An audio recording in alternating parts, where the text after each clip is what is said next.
Good evening, everyone, and welcome to the Homestead City Council meeting of Wednesday, November 20th, 2019. I'd like to call the meeting to order. This evening, we will have the invocation by Pastor Bill Weaver, pastor of the Gateway Church of Christ, followed by the Pledge of Allegiance with the Police Explorers. Would you please stand? Pastor Weaver.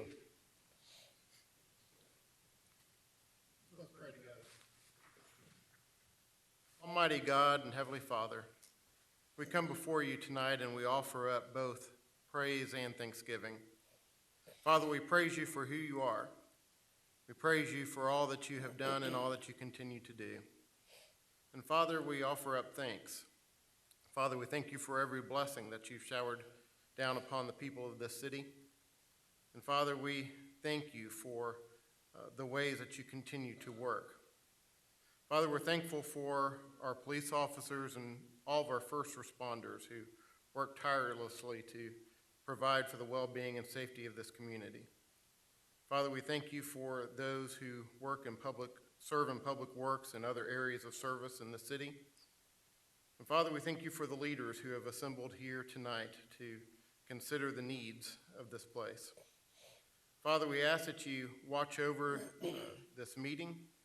We ask you to be with each person who is here and each cause and need that they represent. Father, we ask you to guide each person here that we might focus on the unity and well-being of the city of Homestead. And Father, we just again thank you for every way in which you continue to bless us. And all this we pray in the name of Jesus. Amen. Thank you, Pastor Weaver.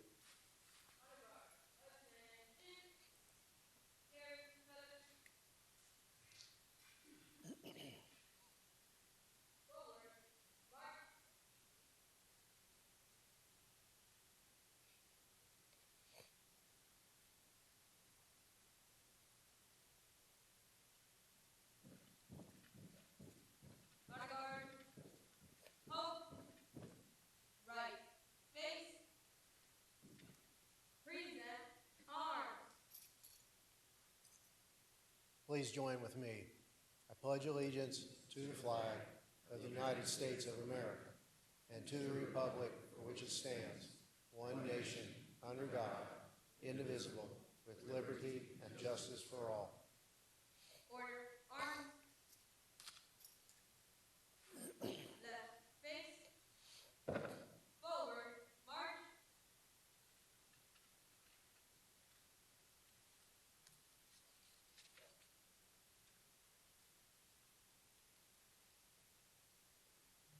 Thank you. Please be seated.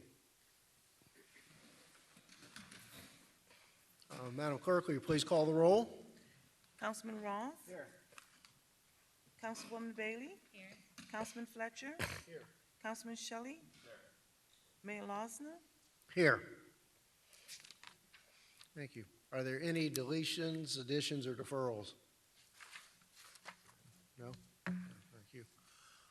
Before we proceed to the meeting, I want to take a moment of privilege and acknowledge my wife, Lori, and my parents who are here tonight for my first council meeting behind the dais in 12 years. And do any of my colleagues have any introductions they would like to make before we go forward? No? Are there any elected officials in the audience? I don't see any, but if you are here, we'd like to recognize you, other than Mr. Corradino, who's a regular. Thank you. Okay, tab 1, consent agenda.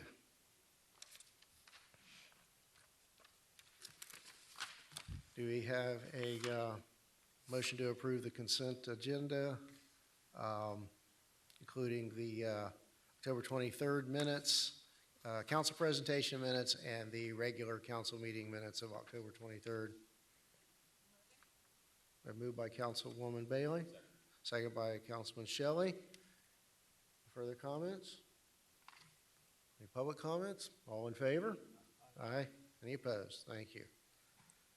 All right. Mr. Attorney?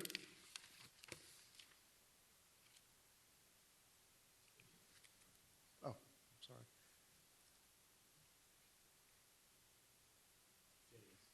Oh, James. I'm sorry. Wrong attorney. Okay.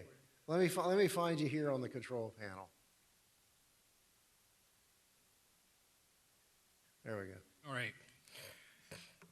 Please be advised, the following items on the agenda are quasi-judicial in nature. If you wish to comment upon any of these items, please indicate the item number you would like to address when the announcement regarding the quasi-judicial item is made.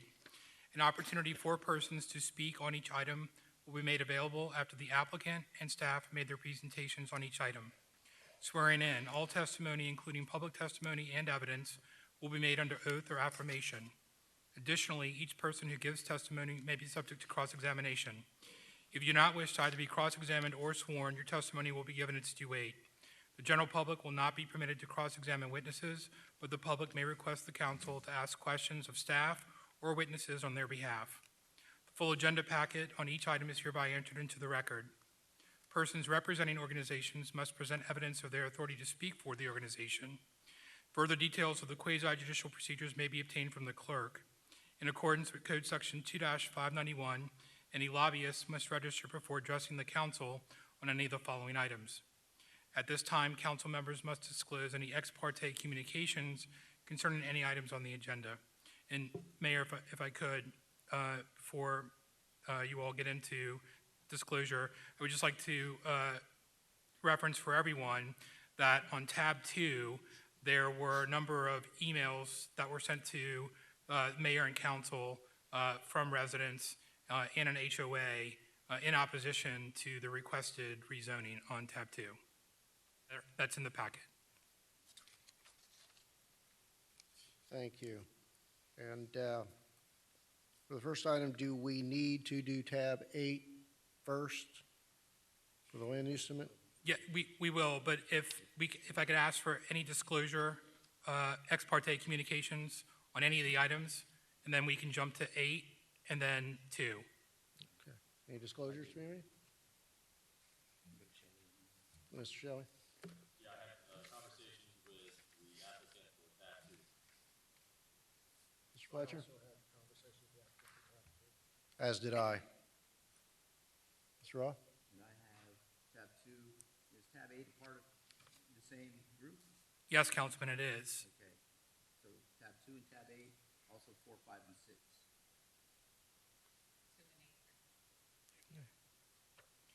Thank you. So, Mayor, tab 8 is the corresponding tab. It's the future land use map amendment request. So, although it's tab 8, we need to take that first and then take tab 2 in that order. Depending on what you all decide with regards to the future land use map amendment, will dictate what happens with the rezoning. So tab 8 is an ordinance. I'm sorry, yes. Anyone in the audience who's wishing to speak on any of the quasi-judicial items this evening, can you please stand to raise your right hand to be sworn by the clerk? Please repeat after me. I state your name. Hereby swear or affirm that the information I present shall be the truth and nothing but the truth. So help me God. Thank you. You may be seated. Tab 8 is the first reading of an ordinance of the City of Homestead, Florida, amending the comprehensive plan future land use map designation requested by Viking 162 LLC of an approximately 1.44 acre parcel from low-density residential LRU to light commercial use LCU for property generally located on the northeast corner intersection of Southwest 320th Street, Maui Drive, and Southwest 162nd Avenue, as legally described in Exhibit A, authorizing transmittal, providing for conflicts, providing for severability, and providing for an effective date. All right. Any questions from council on tab 8? Staff report? Sorry.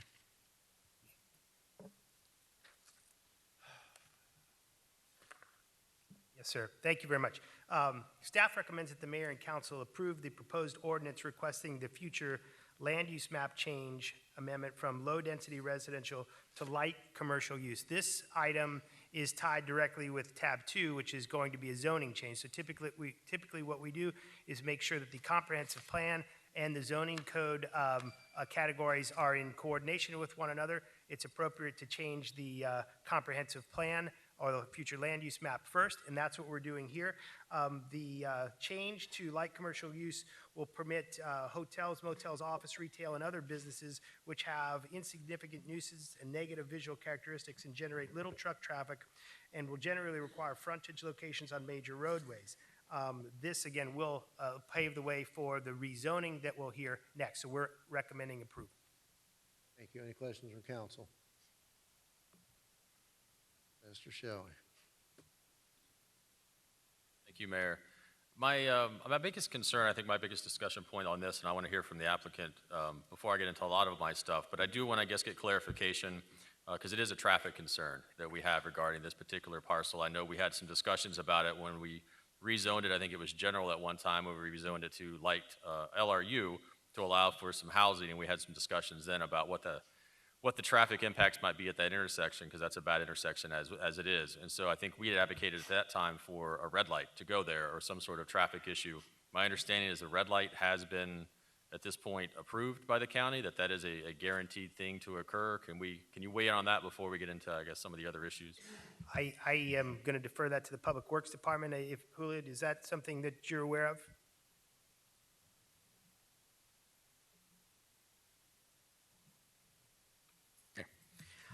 Yes, Mayor and Council.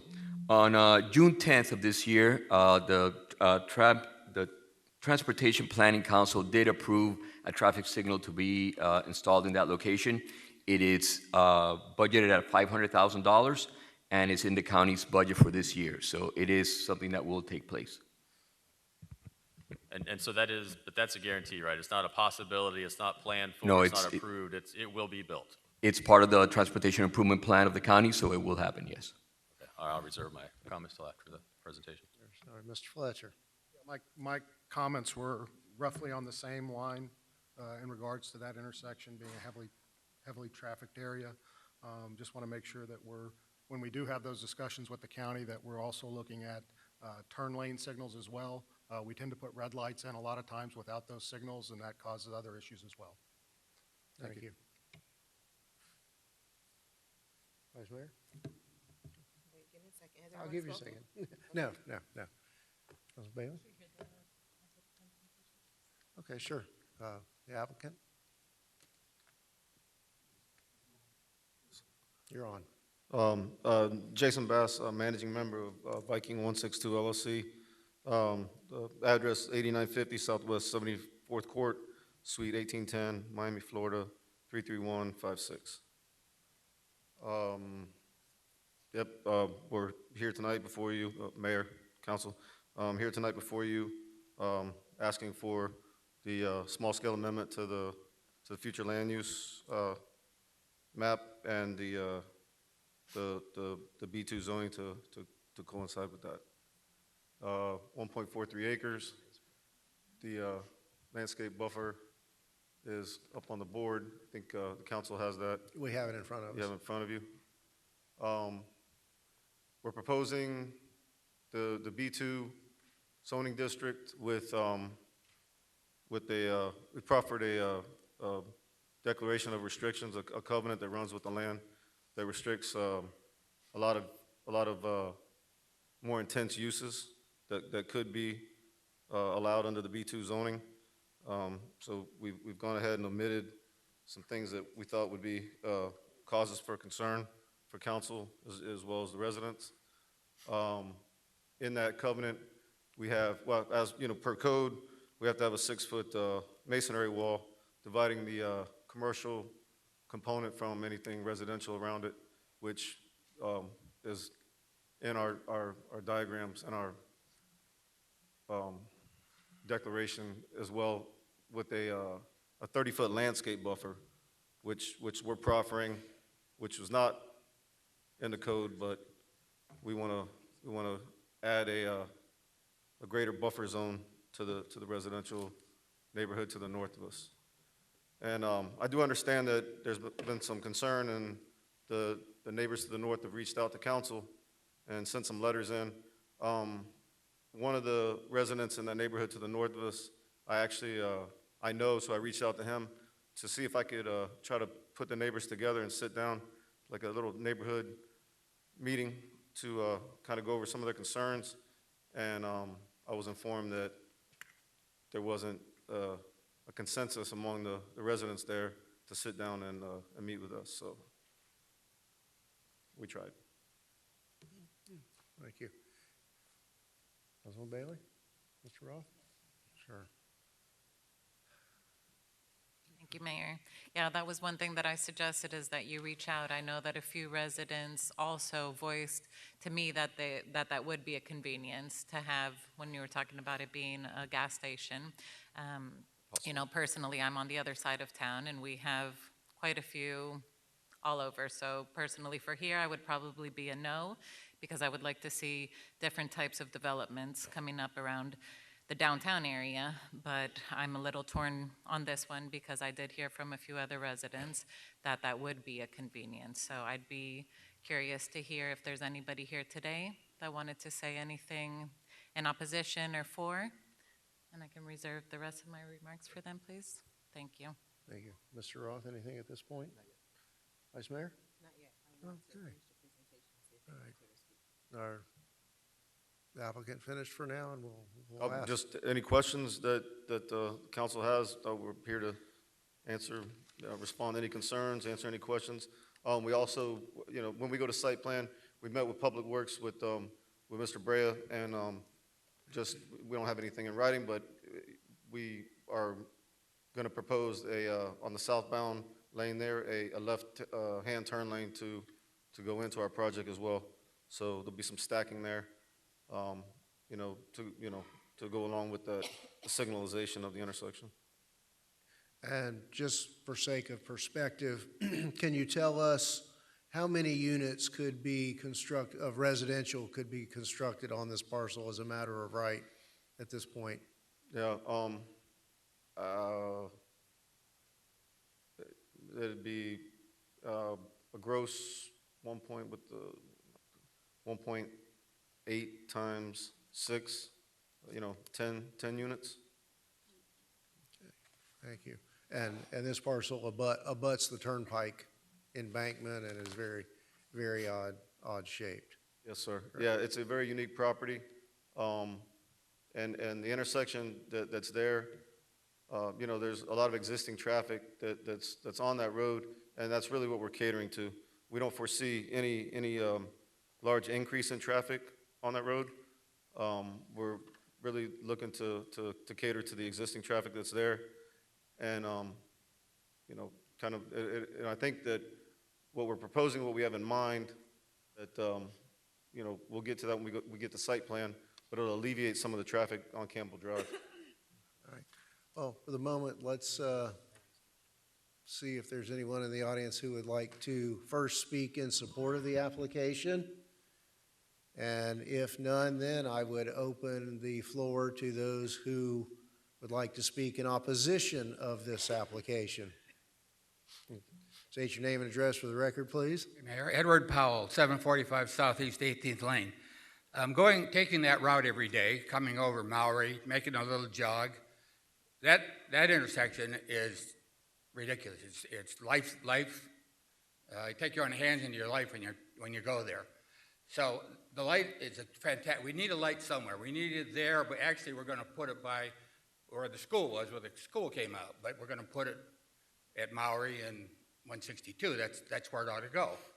Well, there is no place we can go locally other than a little Walgreens over on Canal to shop, other than going out to Campbell or going all the way to US 1. And you know the way that Lucy has been for the last 2 years. You can't drive on it. They're getting close. Another year, they probably have it done. You know about Palm Drive, it's impossible. So you can't get over to the west side. So that's a good idea. It's a good place for it. The problem we have is that bridge. We talked about the traffic. We talked about how it's a 2-lane road over that bridge. We're going to put in 400 units back there someday on that northwest corner and try to get over that road. We got to fix that problem as well. Thank you. Thank you, Mr. Powell. Any further comments from the audience, either in support or opposition of this application?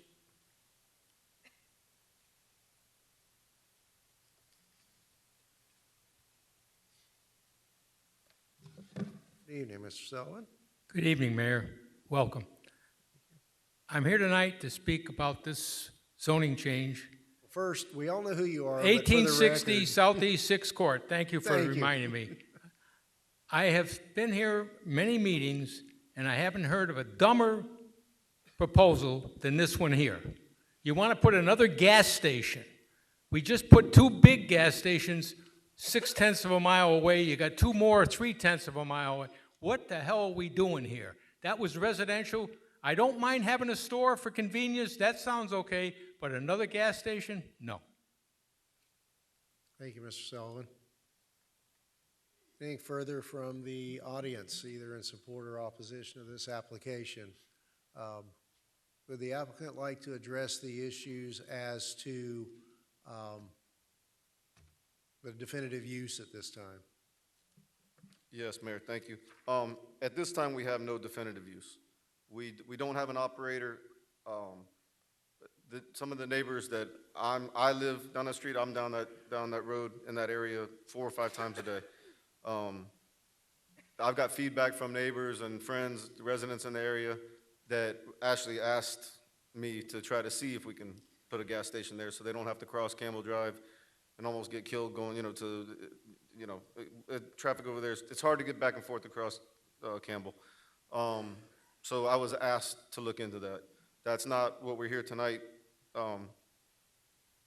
guaranteeing that we're going to do. I mean, it's something that we're looking into. That's going to come to site plan. We don't have an operator in place. We don't have anything, nothing's set in stone and far from it. So it's an idea. I personally think it's a good idea.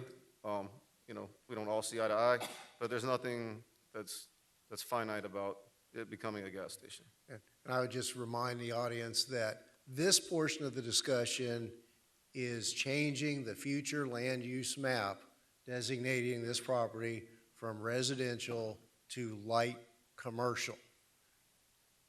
A related item tonight will be a rezoning to a business category, and that in the future, there will be another opportunity to look in detail and be aware of what the specific use might be.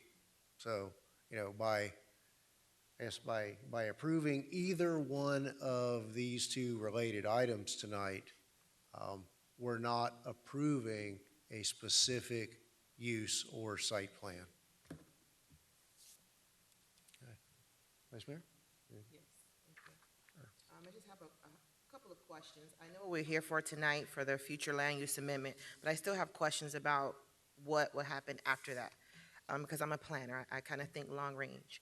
So in reading this, there was a potential proposal or a request to bring in a daycare. I read in the planning and zoning minutes that you said that you'll reach out to see if you can get a daycare there in addition to, I guess, the gas station. That was one of the uses that was brought to me, that there was some interest from parents in the area that, that said that they would like to see a daycare. A daycare. And again, nothing's set in stone. I mean, that's going to come down to, site plan and, business licensing, and it's. Yeah, I know what it'll come down to eventually. Yeah. But we also have to be visionaries up here. And do we need another daycare? I wouldn't agree with that at all, because there is enough supply out there as it relates to daycares and schools. We can have a long discussion about that. So that kind of concerned me. Historically, several of us up here had concerns if the community or the residents in the area had concerns about the project. And in this packet, a lot of the residents did have concerns about this project. I know that you had mentioned you had tried to reach out to them to sit down and have a conversation about it. Why don't they want to meet with you? I Are don't they know. just that against this project that they don't even want to sit down and have a conversation? I don't know, Vice Mayor, but I mean, I could venture to say that if I had a residential project up here tonight, you'd have the same opposition, you'd have the same petition signed in front of you. Right, I was gonna get to that too.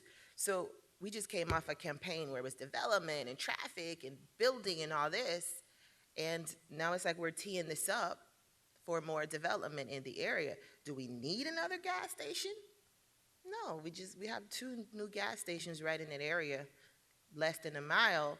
I know it's an awkward shape and residential would be probably a bit much, but from what I see, it doesn't necessitate a gas station or anything else in that area. So I'm interested in my colleague's position on this because right now, I'm not in favor of it. I drew in that area, and to me, it doesn't make sense. We don't have to build in that area, but I guess the majority will decide.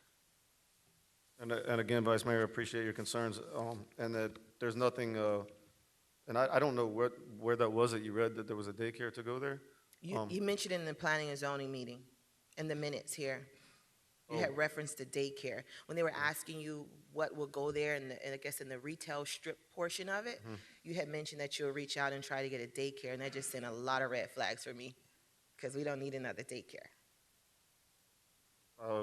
Okay, I understand and appreciate that. Again, tonight, none of that, the gas station nor a daycare would be Right, anything that's set in why I stone. prefaced my comment by saying, I know what this is for.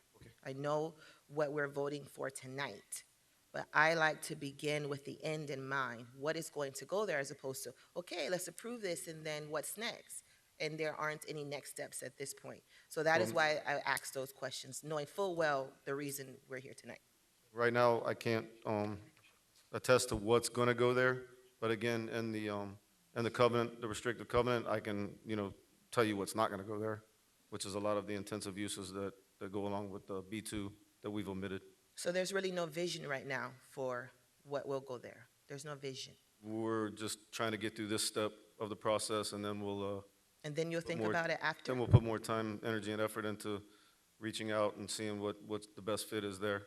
We can't reach out to potential end users without having, zoning in place first. Right. Okay, I have nothing further at this point. Thank you, Vice Mayor. Anything further from council? All right.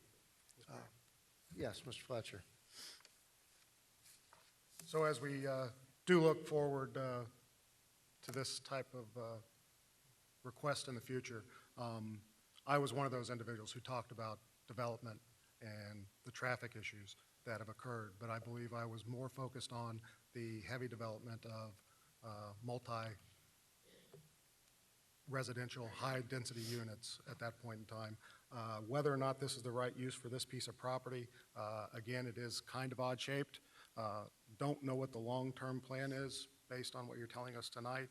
I would be willing to sit down and talk with you and your folks to determine what that is, but it's a 1.4-acre piece of property, and the only other option you have is possibly a single-family type home unit at that location, but you do have the turnpike right there next to it as well. So not really in favor of multi-high-density housing in that area, but I'd be willing to look at this in the future as well to see what the long-term plan is. Thank you, and I'd be more than willing to sit down and get every council member's feedback on, what they would like to see there and try to accommodate everybody as best as possible. Councilman Shelley? Thank you, Mayor.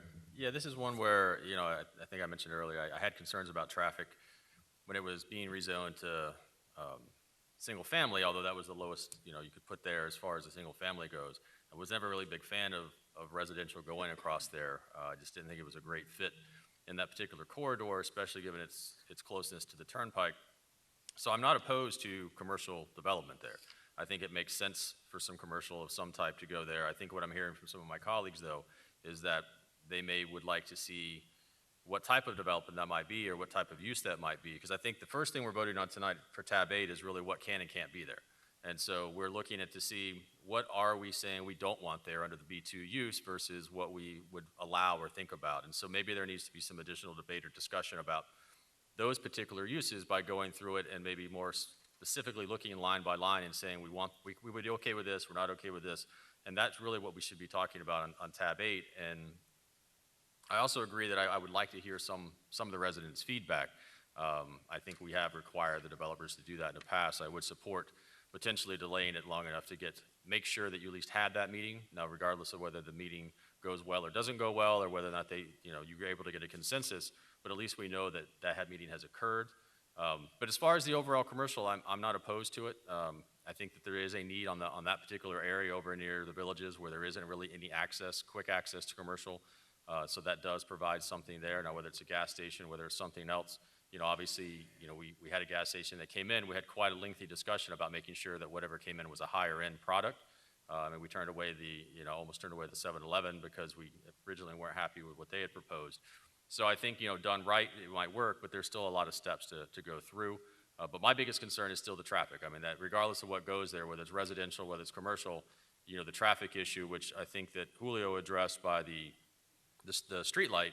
And then did you get confirmation about whether we'll have access or ability to dictate, like Councilman Fletcher said, for the turn lanes? Because I think that's a big portion of it as well, is turn lanes are important to make sure that whatever we end up putting there actually flows and works well.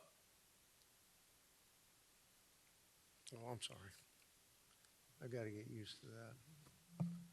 And that is correct. The city will be involved from the beginning to end regarding that traffic signal. And the amount of money that they put in there, $500,000, is for a complete, full operating traffic signal with turn lanes, et cetera. So they put in a hefty, $500,000. So I'm not concerned about the scope of what they're going to put there. It's just, like you said, we just got to make sure that we're there so that we, push them in the right direction to make it match what we need there. So my biggest thing is really the traffic, and so if that looks like we have a mechanism to solve at least the intersection traffic issue, maybe not the overall traffic issue for the entire corridor, but at least the initial problem, then I'm not opposed necessarily to commercial, although they do, I would like to make sure that every effort's been made to at least have that sit-down, face-to-face meeting with the residents, and whatever result comes back. So, but thank you, Mayor. Let me, for some clarification, I know, Mr. Roth, you're next. I think this first item is the conversion of a designation of residential to commercial, which I'm sensing leaning that way versus the actual rezoning may be the item under which there needs to be some more neighborhood or attempts at neighborhood discussion and perhaps revisiting with the applicant the permitted uses under the rezoning application, which is, really inexorably tied to this. But at this point, we're talking about the amendment of the future land use map from residential to commercial, just to clarify for those that are, all right. Mr. Roth. Thank you, Mayor. Yeah, that's where I'm kind of getting, I want some clarification, because I also agree that the south part of Homestead, the villages, and those that come out of Keys Gate and the fairways, if they come straight across and head north on 162, there's nothing for them to stop at. There's no convenience stores. There's nothing there. So for clarification, is it possible to move 8 through tonight so that step is done, and then move on to the uses that could be placed there? I'm not all that sure that I'm in favor of a gas station, although when you think about fuel, anybody who lives south of North Canal has to go to Campbell Drive for fuel. And if you want fuel coming from south, to get fuel in the morning, you actually got to cross Campbell Drive to go to the closest racetrack before you get to the turnpike. So coming from the south, going to the north to Campbell, there is nowhere for anybody who lives south of North Canal to stop for fuel prior to getting on the turnpike without having to go somewhere else and zigzagging through the Without city. crossing traffic. Right, without even crossing traffic or zigzagging through the city and then getting back to wherever they may be going. So just maybe staff can clarify this. If we move 8 through tonight, do we have control over still what effectively could be placed on that property in the future? And I like the forward-thinking part of it, but there's multiple processes in order to get to the end game. So can maybe somebody explain if that goes through tonight? 8. Yes, sir. You can bifurcate these any way you wish. You can, we'd prefer that we did the land use first, which is the topic we're on. And then you can freeze and you can wait and do whatever deliberations you have and bring back at any other meeting to deal with the zoning and negotiate. One issue with the zoning is that the applicant has already proffered a restriction of uses in the B2 category, and that's in the package. They have, they've restricted the B2 uses to allow only 24 out of the list that they have. And the applicant can go and read through those, or I can read through the permitted uses, but they'll be allowed all the B1As, all the B1s, and 24 of the B2s that are allowed. So they have restricted to a certain extent, but I'm not quite sure if it meets your satisfaction. We can do that at any time. Okay, so if we put 8 through tonight, we give them entitlements. You give them the land use, but you don't give them the zoning. So Okay. at that point in time, they can't really develop anything. In order to develop, then they have to make the land use and the zoning compatible. They have to implement each other in the comprehensive plan. So a change to commercial, basically a commercial land use category isn't typically implemented by a residential zoning category. So to do anything, they'll either need to change the zoning to the commercial to make them match, or they'll have to change the land use back to the residential to do the residential. That came up not too long ago with another item. Yeah, they have to be compatible, so They were going back and forth, so I'm not sure where we go. Okay, go ahead, James, I'm sorry. Yeah, just to add to what Mr. Cordino said, once you change the future land use map designation on this property, the applicant is entitled by law to a zoning district that's consistent with that future land use. So you can't leave them in limbo with residential zoning and a light commercial future land use designation. The zoning needs to be consistent with the future land use, so they would be entitled to come in and seek a rezoning to the zoning categories that get implemented through light commercial, which would be B1A, B1, and B2. Now, the applicants proffered a declaration of restrictive covenants to take away or to limit their ability to develop some of the more intense commercial uses that you would normally find in B2. But if you're, now's the point at the legislative level, if you want to look at this or study this a little bit more, I would suggest that you defer action on this as opposed to, I mean, you're much more limited when it comes to the rezoning once you change the future land use designation. Mr. Bass?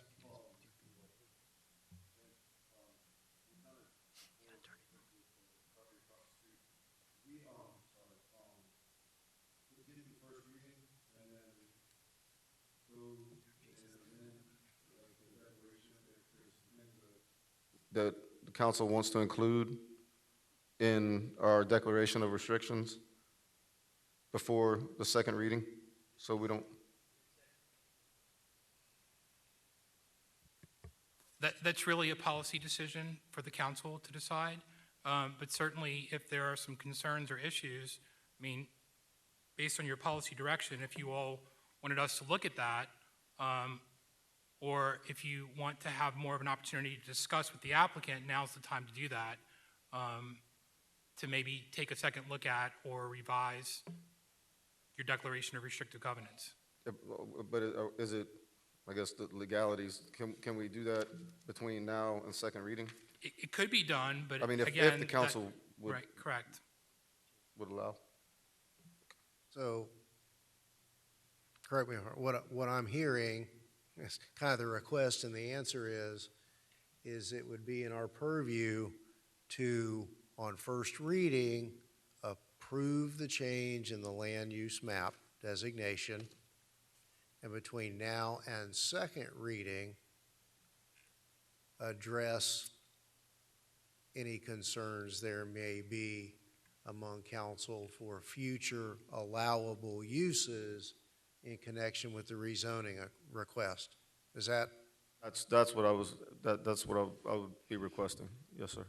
That I would sit down with, each and every council member that, wanted to sit down and meet and go over allowable uses and any other concerns. Let me hear from a couple of my And- colleagues Yeah, who've I flashed the I kinda green still light. have the floor. I haven't given up the floor Okay. yet. But just for staff, you're recommending that we do this. Can you tell me why staff is recommending this? It's compatible with a commercial area. I mean, the look, the physical. Wasn't on. All right, got you. Say that one more time, please. It's, it's geographically compatible with a commercial use. I mean, it's physical location at that location on that street.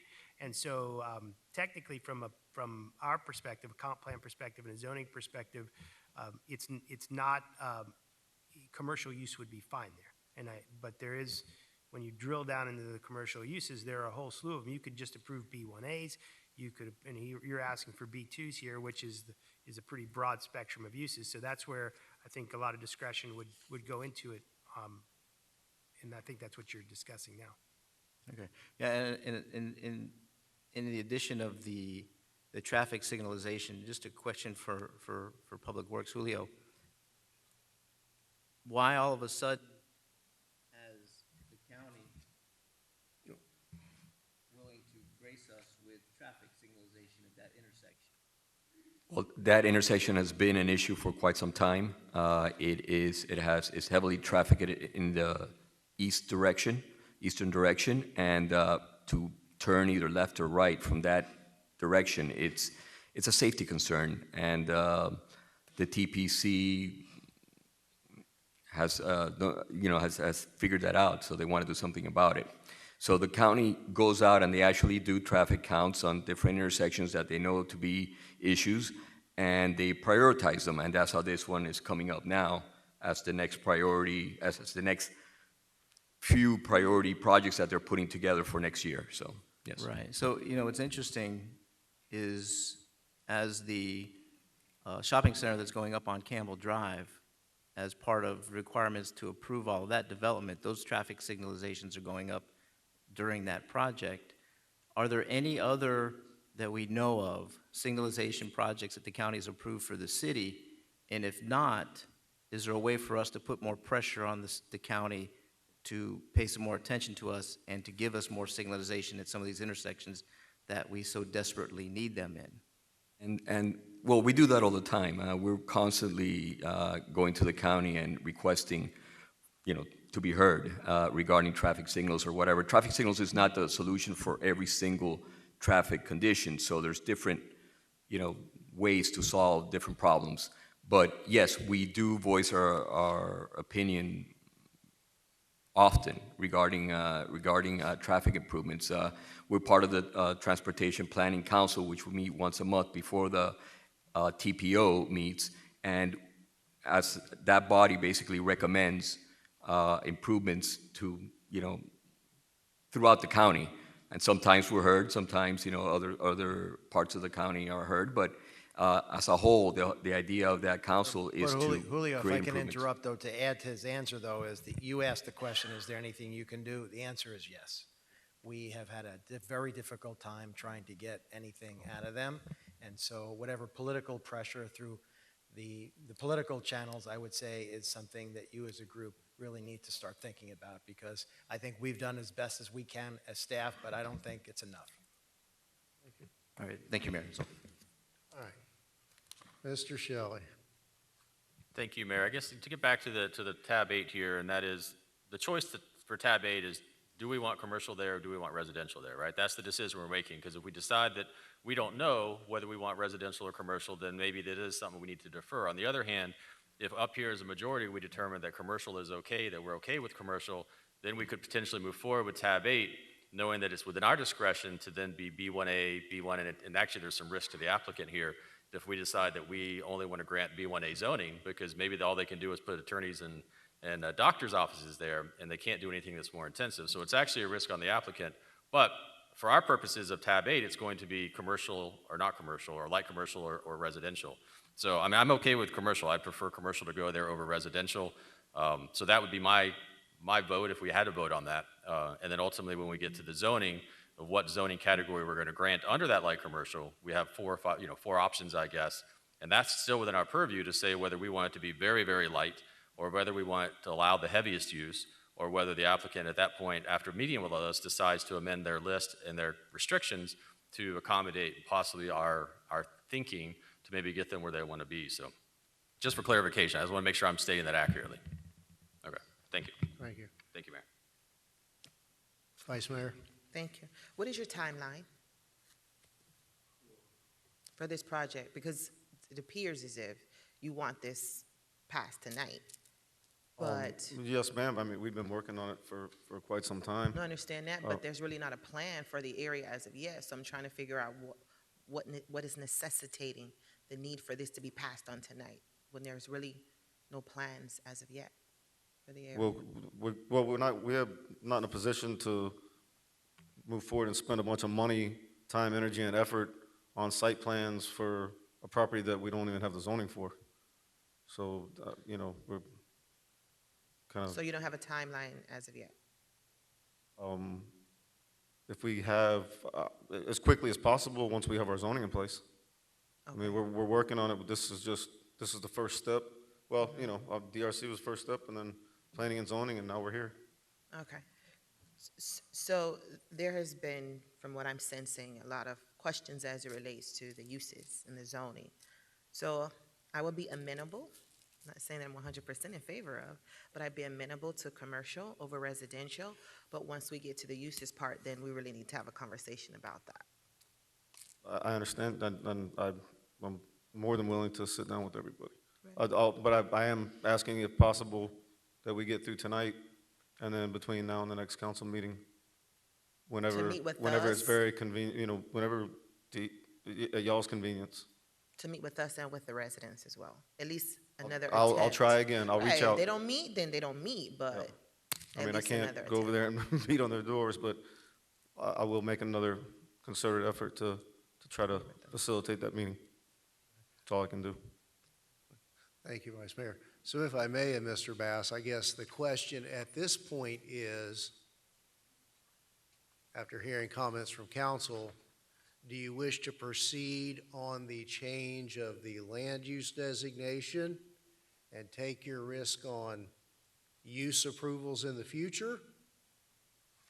Or do you want to defer both items, which would give you the opportunity to retain your right for residential that you have at this point, I believe, is a matter of right? Because if we approve the future land use map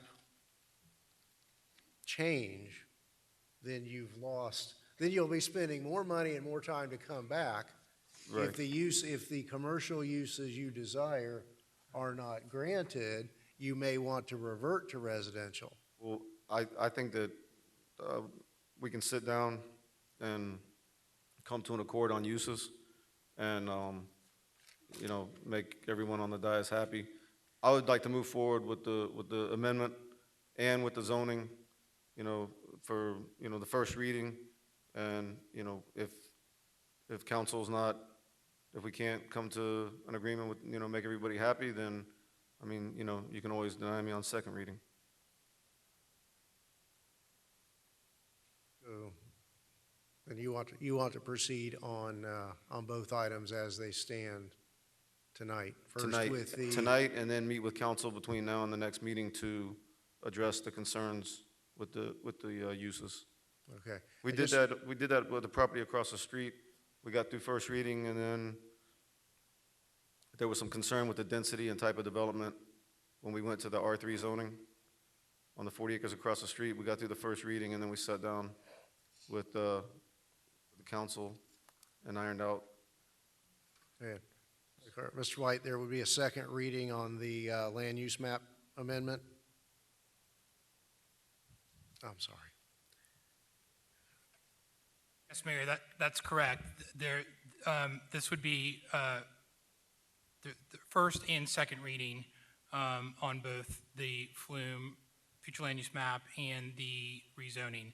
I would like to add that as part of the flume application, the applicant has proffered the declaration of restrictive covenants, and the way that it's drafted right now, or the ordinance is drafted, is that draft declaration is made part of the approval of the future land use, and it's an exhibit to the future land use ordinance. So if you were to pass it, or you were to vote on this evening, I would suggest that it be approved or moved with that declaration, with the understanding that that may change between first and second reading.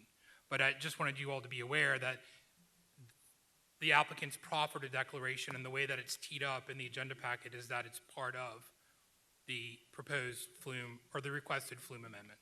Okay, thank you.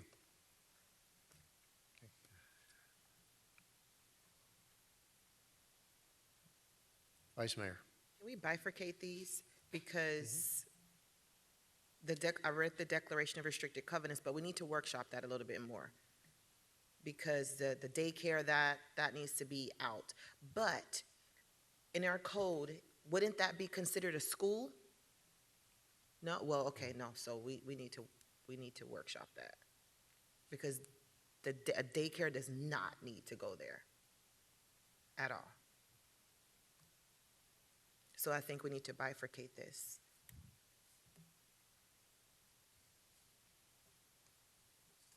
Let's applicant. I'm Vice Mayor, so what do you? Need to break it up, because right now it's bundled. No, it's two separate votes. But I'm not comfortable with the Declaration of Restricted Covenant. And I don't see how we're going to vote for that separately. We are. And that's why I was asking between now and the next meeting for us to sit down and iron out the restrictions on the uses. We have a second bite of the apple. No, I understand that. To tweak the covenants. I understand that. But that's why I asked you earlier, like, is there a rush? Like, why do we have to pass it tonight? Why can't we defer it and work it out? As opposed to passing it tonight, and then we'll talk about it, and then we'll pass it on second reading. Yes, ma'am. Yeah, because time is money, and it costs us a lot of money to Where does the cost come in? From now to then, if we're just having well, they're paying you, so that's where the cost comes in. No, they're not paying me. Okay, so where's the cost come in at? It's not free for us to be here. I mean, we have other things we could be doing. I mean, We all have other things we could be doing. I understand that.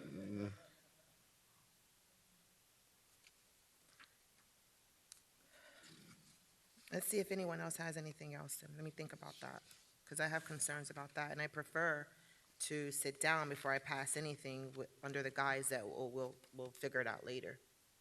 It's not how I operate. Mr. Shelley.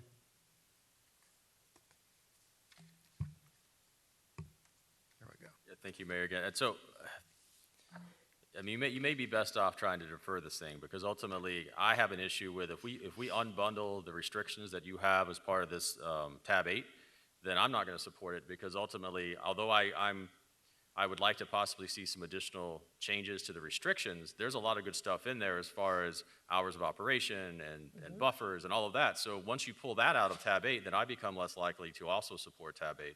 So that's where I don't know if you have a majority one way or another, because I wouldn't want to vote for tab 8 without the restriction as it, at least partially as it is, knowing that likely will hopefully get changed going forward to second reading, you know, and then figure out whether I'm on the board or not on board with tab 2, Voting on first reading, that I don't know about, but tab 8 I can get you through. So, I mean, I support commercial.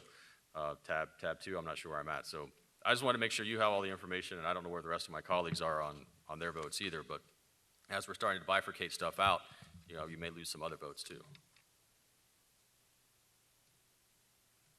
Vice Mayor. Okay. I'm not trying to sink the ship. I'm just trying to get what I want, which is some more restricted uses, particularly a daycare. And I prefer to do that before the next reading, although I fully understand that I have the autonomy to do that in between time. So I'm interested in hearing what my colleagues' thoughts are, and if the majority is in favor of it, then I'll be a team player. Okay? Mr. Roth. Thank you, Mayor. Where was I? I just don't remember now. So many things have been said. And it's a small project with a lot of complications to it.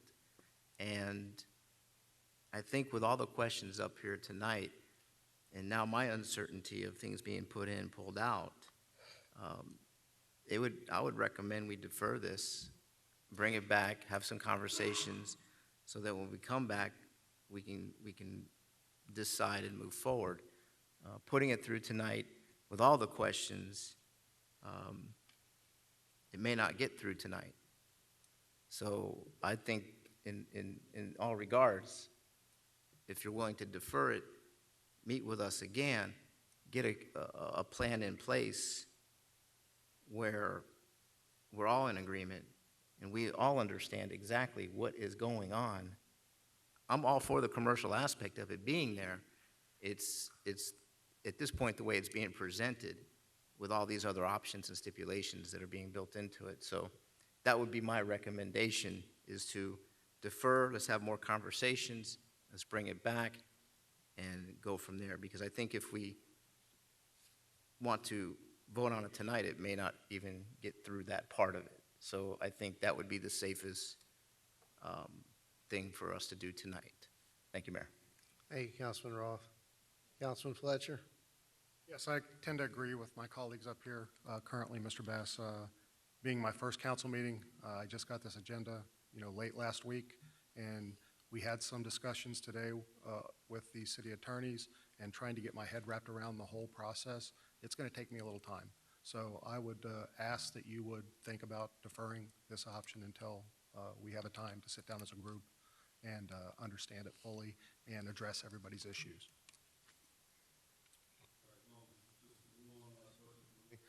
What are the major concerns with the uses? Obviously, the daycare, Vice Mayor, and anybody else. And can I amend the declaration tonight?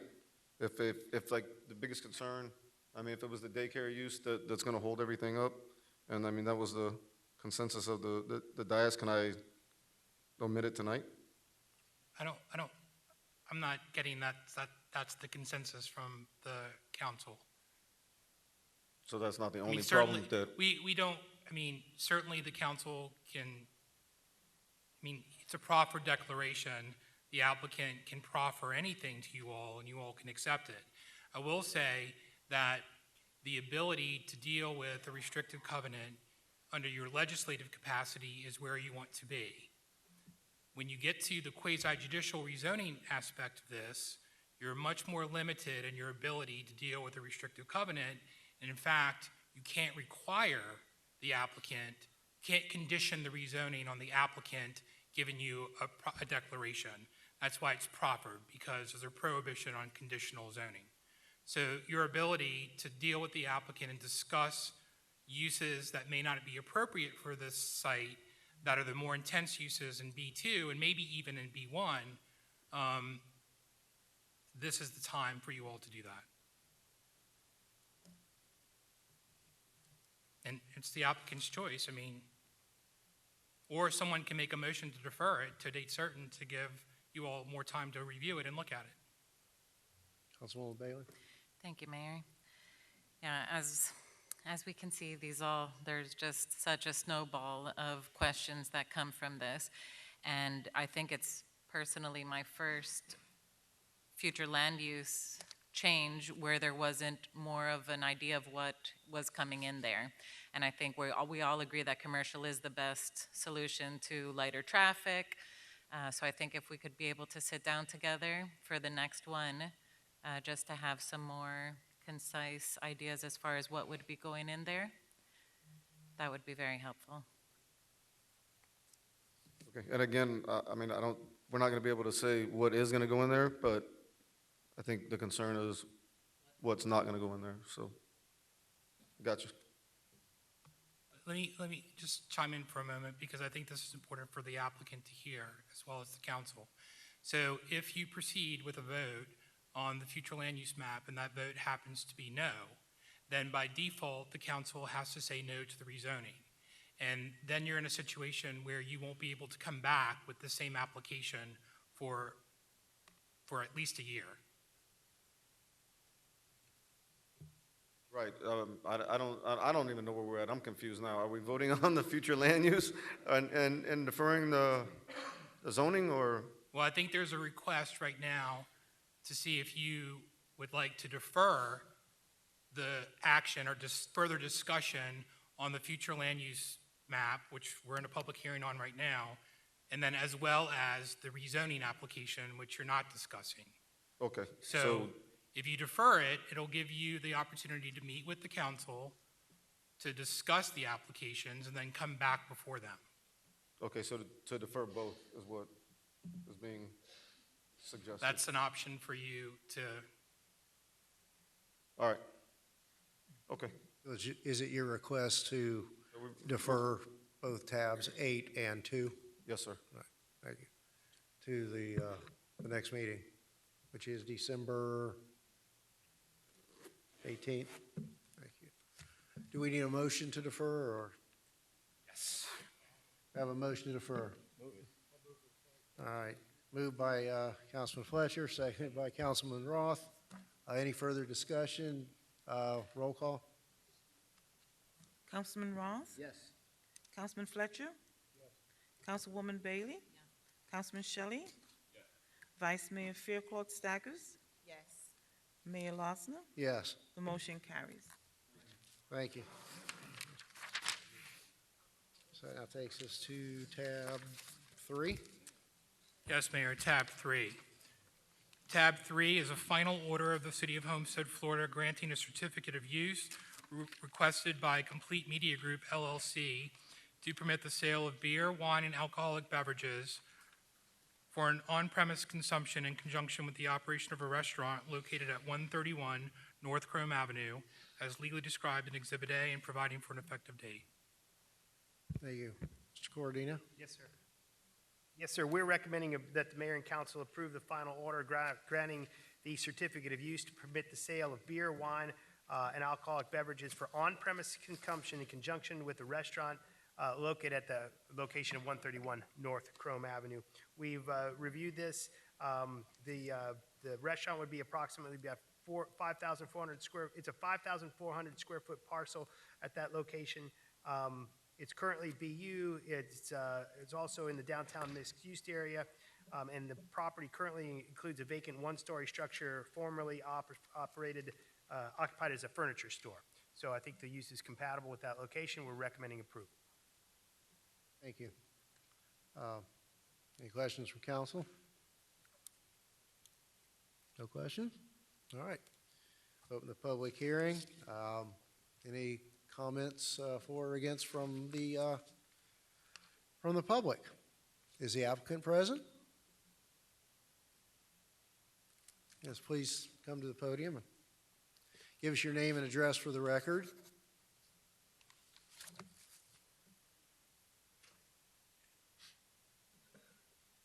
Thank you for seeing me today.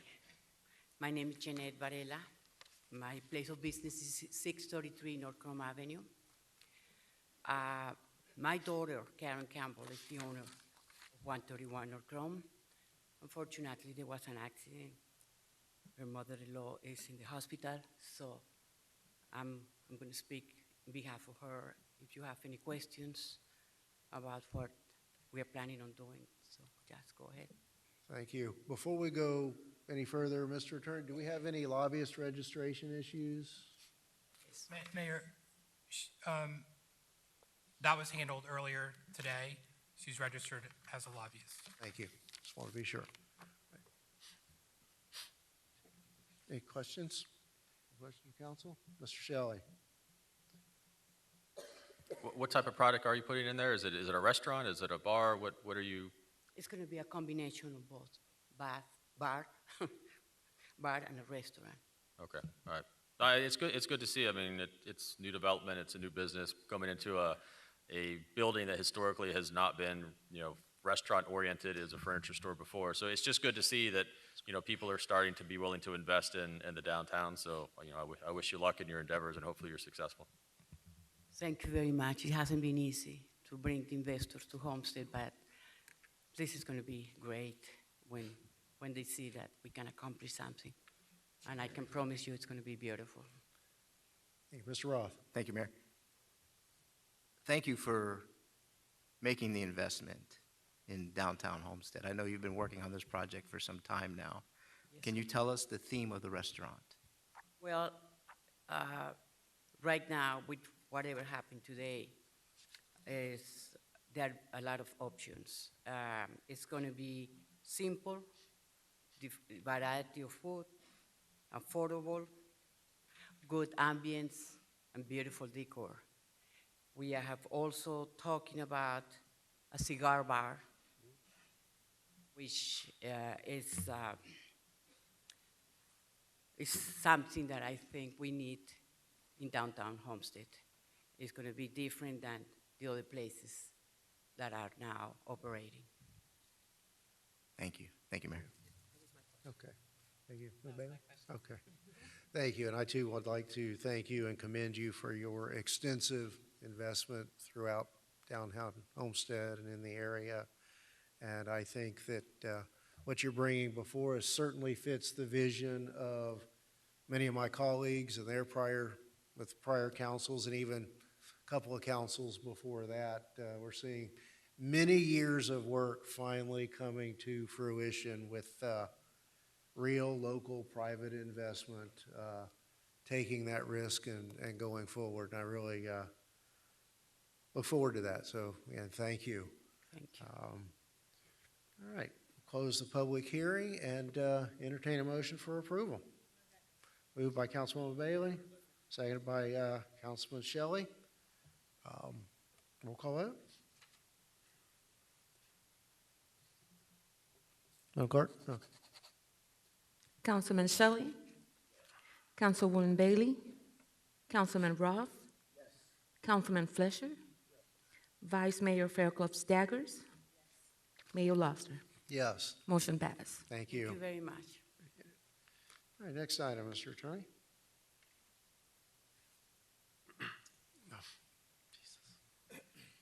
Sorry. Yes, Mayor, Council. Tabs 4, 5, and 6 all pertain to the same development, shopping center, retail shopping center.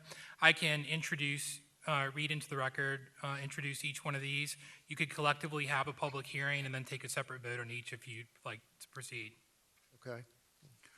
So tab 4 is a resolution of the City of Homestead, Florida, approving a special exception requested by Galileo Properties, Inc.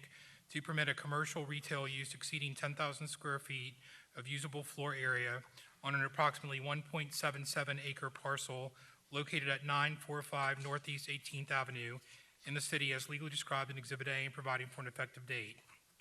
Tab 5 is a resolution of the City of Homestead, Florida, granting site plan approval requested by Galileo Properties, Inc. for an approximately 17,060 square foot commercial retail facility on an approximately 1.77 acre parcel located at 945 Northeast 18th Avenue as legally described in Exhibit A and providing for an effective date. In tab 6 is a resolution of the City of Homestead, Florida, granting the request by Galileo Properties, Inc. for tentative plat approval for the development of an approximately 17,060 square foot commercial retail facility on an approximately 1.77 acre parcel located at 945 Northeast 18th Avenue as legally described in Exhibit A and providing for an effective date. Thank you. Mr. Cordino? Yes, sir. We're recommending approval for all three of the applications. Remember, we have a three-step process: special exception, a site plan, and the T-plat. And so the special exception is necessitated when a retail use comes in at between 10,000 and 20,000 square feet, and then it can only be approved by special exception. So we reviewed that by the code, and we're here to get that approved. The site plan is also something that we approve. We review it to the city code for that zoning district, and we regulate things like heights, setbacks, parking, lighting, all of those things. We reviewed this to that aspect of the code and have got the site in compliance there, so that's approvable. And finally, the T-plat is reviewed in section 25.46 of our code. We've reviewed it there, and it is also in compliance, so we're recommending approval of all three of the applications. Okay. Thank you. Do we have any preliminary questions from council? Open the public hearing. Is the applicant present or the applicant? I'm sorry, Mr. Shelley?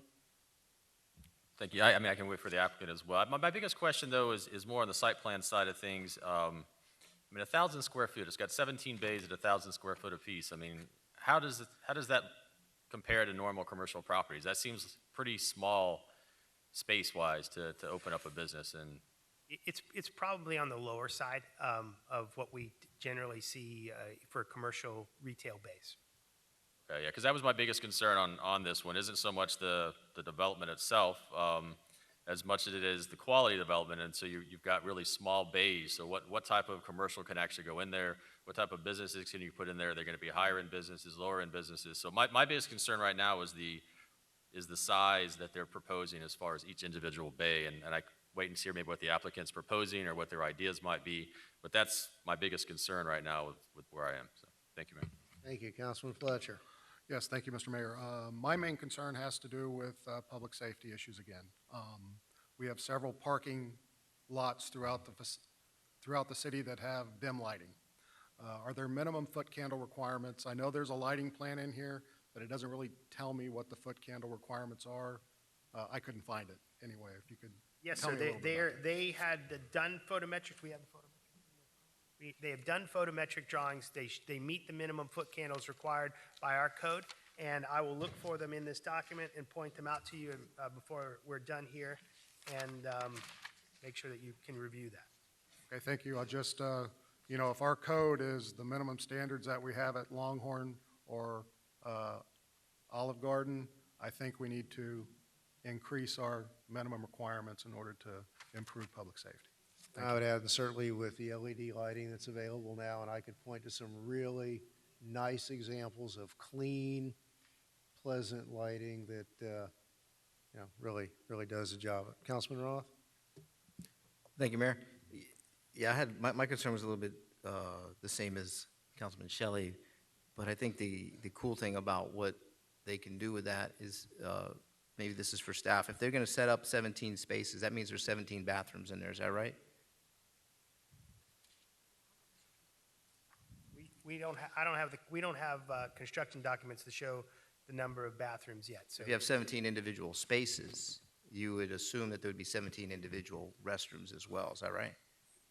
I'm not quite sure. I mean, I think you could configure the site where it's got, you know, a group of restrooms in the center of the facility. I think that the building code is going to dictate the number of fixtures, and not necessarily that each use have one. I mean, there are locations that every use doesn't have a restroom facility in it, but there may be central facilities where they all share it with a key access, and then then they dictate the number of urinals and toilets and sinks that you need in the building proper.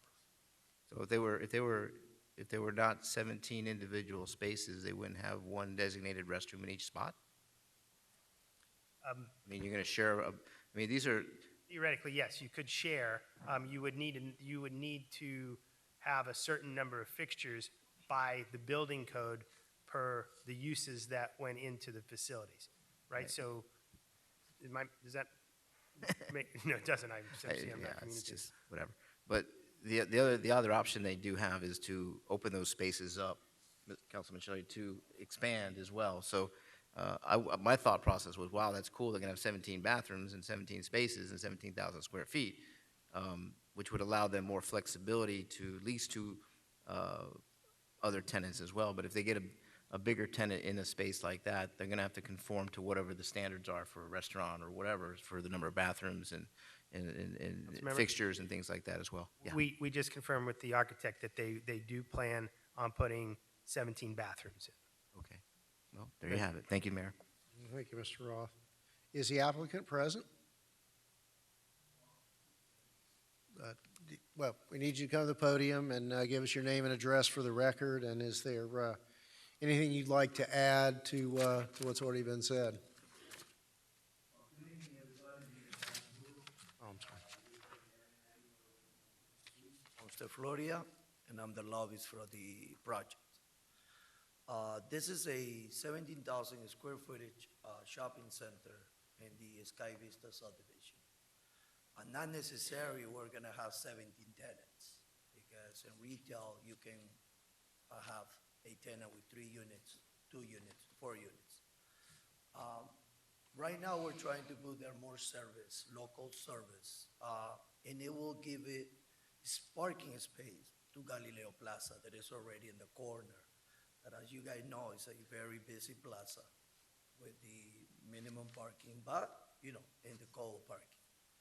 And that new center it will give, because it's from the, kind of like an extension of Galileo Plaza. Yes, and it's gonna be a high efficient building, smart building, with areas where lights will go on with you go into the unit and it go off if you're not there. Any other questions? Any questions from council, from the applicant? Mr. Shelley? So this is the same property owner that owns the one on the corner there, then? It's the same owner, yes. This Same is Galileo extension for the Galileo Plaza. Okay, Yes, but they, because of the L shape, they won't connect, so you're still having to go out and back in, but it's gonna be considered kind of the same, I guess, main sub, because where you have it right now is an L, right? So you can't connect the two properties. No. And then in the property you currently have, what are the average square foot size bays that you're, It's 1,000 square footage per bay. in the current one, the current Galileo one? We did Galileo 1 at 1,000, but we just make a division between the units. Okay. And we can have 3,000 unit, 4,000, up to 5,000, all depend the size of the tenant needed for the business. Okay. Yes, and if it's a bigger tenant, we just need 2 bathrooms, you know, yeah. Okay, and to staff, so from the internal structure there, you know, obviously what we're talking about is kind of where the parking is, where the building's laid out on the property. You know, they proposed the 17 bays, which is the internal structure part of it. But that's not set in stone one way or another, correct? I mean, that's the 17, because that's, again, my concern is what rights or what control do I have over that internal 17 bays and any of these processes that we're going through? Because it doesn't look like it's platted out for 17 individual property owners. It's going to be tenants. It's going to have to be rented out. So there really is no way, I guess, am I asking, is there a way to regulate that? Or is really it's just market forces that are going to dictate that? I believe you can condition it, but I assume that they have basically 17,000 square feet of space, and they can reconfigure that space in any way that they need to, based on market conditions. Is likely. If they can't rent 1,000 square foot space, they may need to make it larger. Okay, yeah, because I don't remember ever seeing these types of products come before us where they actually dictate, I mean, where the internal spaces are, you know, maybe this is the first time it's brought to my attention. That's why I'm noticing it and then questioning the quality of the product, because again, if you're talking very small 1,000 bay units, then I'm not sure what the quality of the commercial tenant's going to be, and that's my concern, is making sure that we bring quality commercial to the district. So that's where these line of questions are coming. But if ultimately we normally don't delve into that, it's normally not part of this process, then I'm not going to get into it now either. I'm just going to leave it alone. But that's why I wanted to make sure that I understood. So thank you. Thank you. Councilwoman Bailey. Thank you, Mayor. I think in the beginning I said tab 2 and 8, and I meant tab 2 and 4. I did speak with this applicant as well. I apologize. I didn't say that in the beginning. And the second thing I wanted to say is that I'm really happy to hear that you will adjust the sizes, because I think that's a great selling point, that you give your, you give anybody who's interested in coming in that opportunity to be able to make the space a little more catered to what their needs are, and ensuring a longer relationship. So thank you very much. That's all. I want to add something, that the center will provide over 60 to 60, 70 new employees and the local employees for new jobs. Yes, for local people. Okay, it will be a good center. Thank you. Thank you. Councilman Roth. Thank you, Mayor. Yeah, it did strike me a little bit strange, too, that they came to us with individual square footage units instead of just coming to us with a 17,000 square foot building for future build-outs. So I just, to add on what Councilman Shelley was saying, is like you're almost restricting yourself to putting in 1,000 square foot bays, and then we had no control over the future. But be that as it may, I'm sorry. again, here's another business that's taking an opportunity and investing in the city of Homestead. And for that, I thank you guys, and I appreciate you taking the time to invest and do your due diligence. I know this project took you a long time to get to this point, and I wish you guys success in the future. Thank you, Mayor. Appreciate that. Thank you. Did you have something further, Mr. Perez? No? Well, you came back. I just wondered if you had any. Thank you. I'm sorry. I won't. Anything further? Couple of comments, and this is for staff, and you may need to chime in. First thing that drew my attention when I looked at this in our agenda package was, and in the last, throughout a campaign and throughout the prior hearing that was deferred, traffic was addressed, as well as potential uses. And I don't think it's any secret to any of us that this is a very busy intersection. There's a lot of backup on, and not just a rush hour anymore, it's all day on 162nd Avenue. And my point of that is would there be any consideration or agreement? There are two driveways, it seems, on this drawing, the northerly and southerly driveway.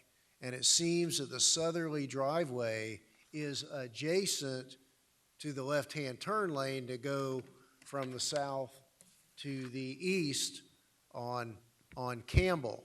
And I'm wondering if it would be advisable to prohibit a left-hand exit from the southerly driveway to not have to cut across that turn lane and either, go back to the villages, because there's, that's a real, seems to be a real bottleneck there, and perhaps that the southerly driveway should be a right turn, right turn only, and then, obviously it would be probably unfeasible to make everybody turn and go north, but at least have the southerly, the exit and go to the south from the northerly driveway only.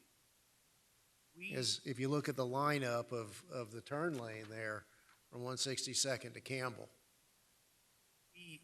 The applicant did a traffic impact analysis, and we reviewed it, and it studied the driveways, it studied 162nd and the other streets as well. And we found that the intersection at 9th Street, which is adjacent to the southernmost driveway, was operating at a very acceptable level of service like A. There is only a handful of the vehicles leaving the store would be 29 in the peak hour, between 29 and 37 in the peak hour. So right now, we didn't see the need to restrict that movement, but I think what would be most appropriate is if we went out there after it was constructed and then watched it operationally, and if there were conflicts that we could see, then we could then make a recommendation to restrict the movement. But the volumes on paper don't point to a conflict. Well, those traffic studies and volumes on paper don't reflect what we all know as real life conditions. And, I know that you can make a traffic study say whatever you want it to say. And do we really have the ability, after construction and after COs are issued, to go back and say to a property owner, you've got to reconfigure your traffic circulation? Yes, sir. I also believe that you could condition it to whatever you wanted right now. If you wanted to prevent that movement, there would be no reason why you couldn't. Well, and what I'm saying to the applicant is that restricting your southernmost exit to a right turn only when you're leaving. No. You would not agree to that? You have an entrance and you have an exit. It's in a, Mhm. we gave more attention to the parking lot area. The building is in the back, and it's in very exit, in and out, and to make a right. I know what you're talking about because I live in Homestead. But most section where you need to go into the Galileo one, people when come out of Galileo, make a right.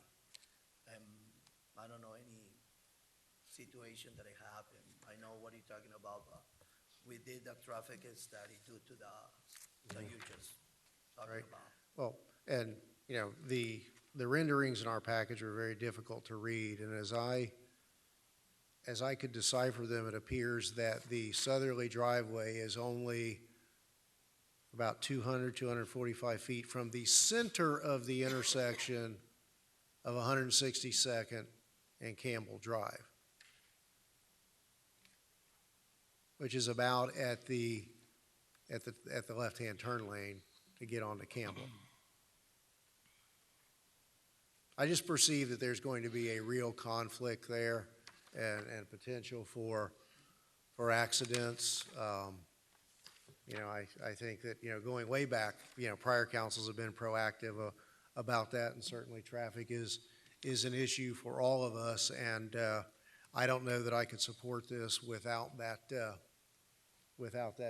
designation. Additionally, the land use designation for this parcel is like commercial use as well, correct? Yes, sir. And it's zone B2, Yes, sir. which allows B1, A, B1, and B2 uses. We just had an application that we kicked the can down the road on the same street, on the same side of the street, less than a mile away. Yet we're in a posture here where if Mr. Perez wants to put in a 17,000-foot daycare, he has that as a matter of right to do. So I'm really having trouble reconciling the issues that some of us had on the last application with the potential for anything goes on this application. And I would agree with Mr. Shelley that when you have the potential of the most dense use of 17 1,000 square foot bays, you have the potential of less than an A game tenant. So we're telling someone else, bring us back a better product, but an approval of this item tonight as requested flies in the face of the concerns that many of us had on the last application. I'm sorry, Vice Mayor? Thank you. Well, I'm not the one that have a posture to pass this tonight because I have concerns with it. I have concerns with quality. It's very vague to me. I don't know what's going there. It's like a blanket approval. The traffic is a concern for me. So as of now, I'm not in favor of it because just like you referenced, I had a concern with that application with the vagueness, and the same here. So I am not in support of this tonight. Thank you. Mr. Shelley? Thank you, Mayor. Yeah, I concur with that left turn restriction where they can only turn right out of that southern entrance or exit. Because I've been on that intersection many times where it's already backed up to your entrance or your service road, which is just next to this property. So as you have people, hopefully in a successful commercial product, exiting and entering this one, that stacking is going to be even worse as it moves forward. So I think that's a good proactive move. Now, as far as the other, do we have the ability to regulate those uses at this stage? I mean, because I have the same concerns that my colleagues do, and so I would love to be able to regulate them, but which is part of my questioning for the single bays and whether or not there was any purview in our ability to make those, but I believe the answer is no legally. And so if there is a way in which we can try to make sure we get the highest quality product possible, then I'm willing to pursue that pathway. but I don't know if there is. So that's my question to you is, do we have a methodology to have restrictions of any type or make any conditions at this point with types of use? Because that's not really what's before us. No, sir, my understanding is they have rights to, if they're in B2, they have rights for the uses in B2 and everything, and I'm sorry, they're B1? B1, they have the rights for B1 and everything below it, so B1A and B1. So they have a legal right to do those uses. The other application, we were going to change the land use in the zoning, therefore we had discretion over what we change it to. This is an existing right. Right. And so that's why I guess my question is that, to the extent there's an opportunity, I mean, I hear two of my colleagues now mentioning, quality. I have the same concern. I want to make sure whatever product we're building, is the highest quality we can get and the best tenants we can get and the best services for our residents. So I'm open to any suggestions on how to accomplish that from staff or from my colleagues. So, but I do concur with the southern entrance. That would be my recommendation on the site plan change. Thank you. Mr. White, did you have something to add? You look like you needed to say something. No, I was just going to say that, certainly you all have the ability, if you think from a safety perspective and a traffic circulation perspective, factually that there are issues at that location and the intersection, to condition the approval, the site plan approval, and the special exception approval for that matter, on there being a no left turn or right turn only out of the southern ingress. Egress would only be right turn. And that could be in either the special exception or site plan approval. Yes. Okay. Mr. Fletcher? Yeah, just to note that I believe we've done this in the past. If you're exiting the Oasis Publix on the south end, you have a no left turn, although people turn left there all the time. But it does state that. So I think that was in the original planning purposes there. So I think it's something that we do have in our purview. One additional question I had. So again, you are the same owner. You own the property on the corner of Southwest 8th Street and 162. No, the Galileo one is the same. So there's a retaining wall or a dividing wall on the north end of the property that allows for an alleyway. Is there a way to possibly maybe open up that portion to maybe allow for a little extra relief on the main roadway to get from one of those areas to the other? Is that something that we could look at or the applicant can look at since he owns both properties? And are you asking the question if the applicant owns the property adjacent to it, if they would be willing to break open the retaining wall and do an access road basically, or cross-access easement between the two parcels? We don't require that as part of code, but we certainly would think that would be a great idea to relieve, to promote flow between the properties without having to get onto the street.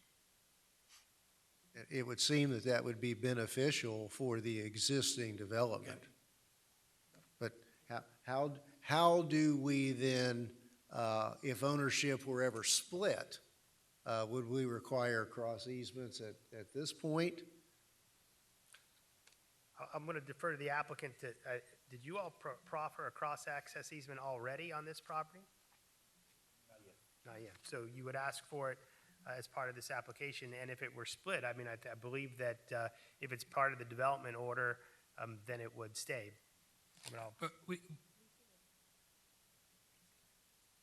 I'm sorry, give me 1 second. Are you talking about this property? I think they're talking about the property to the south. That's my understanding. You're talking about the property to the south, Councilman Fletcher? Yeah. Okay.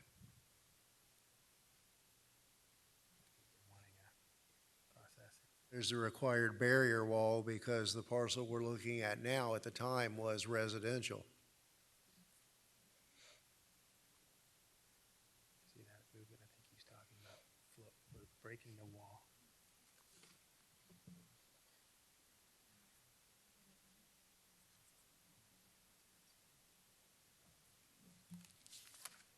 So what we're learning here is that in the first page of our, is that the,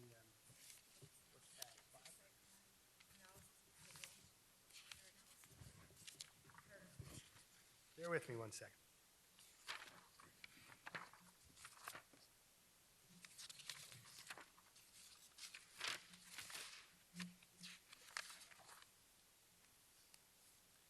So in the analysis, under our site plan application, tab 5, in the first paragraph of the analysis, the last sentence, the applicant has provided an unrecorded cross-access easement that authorizes both developments to share access.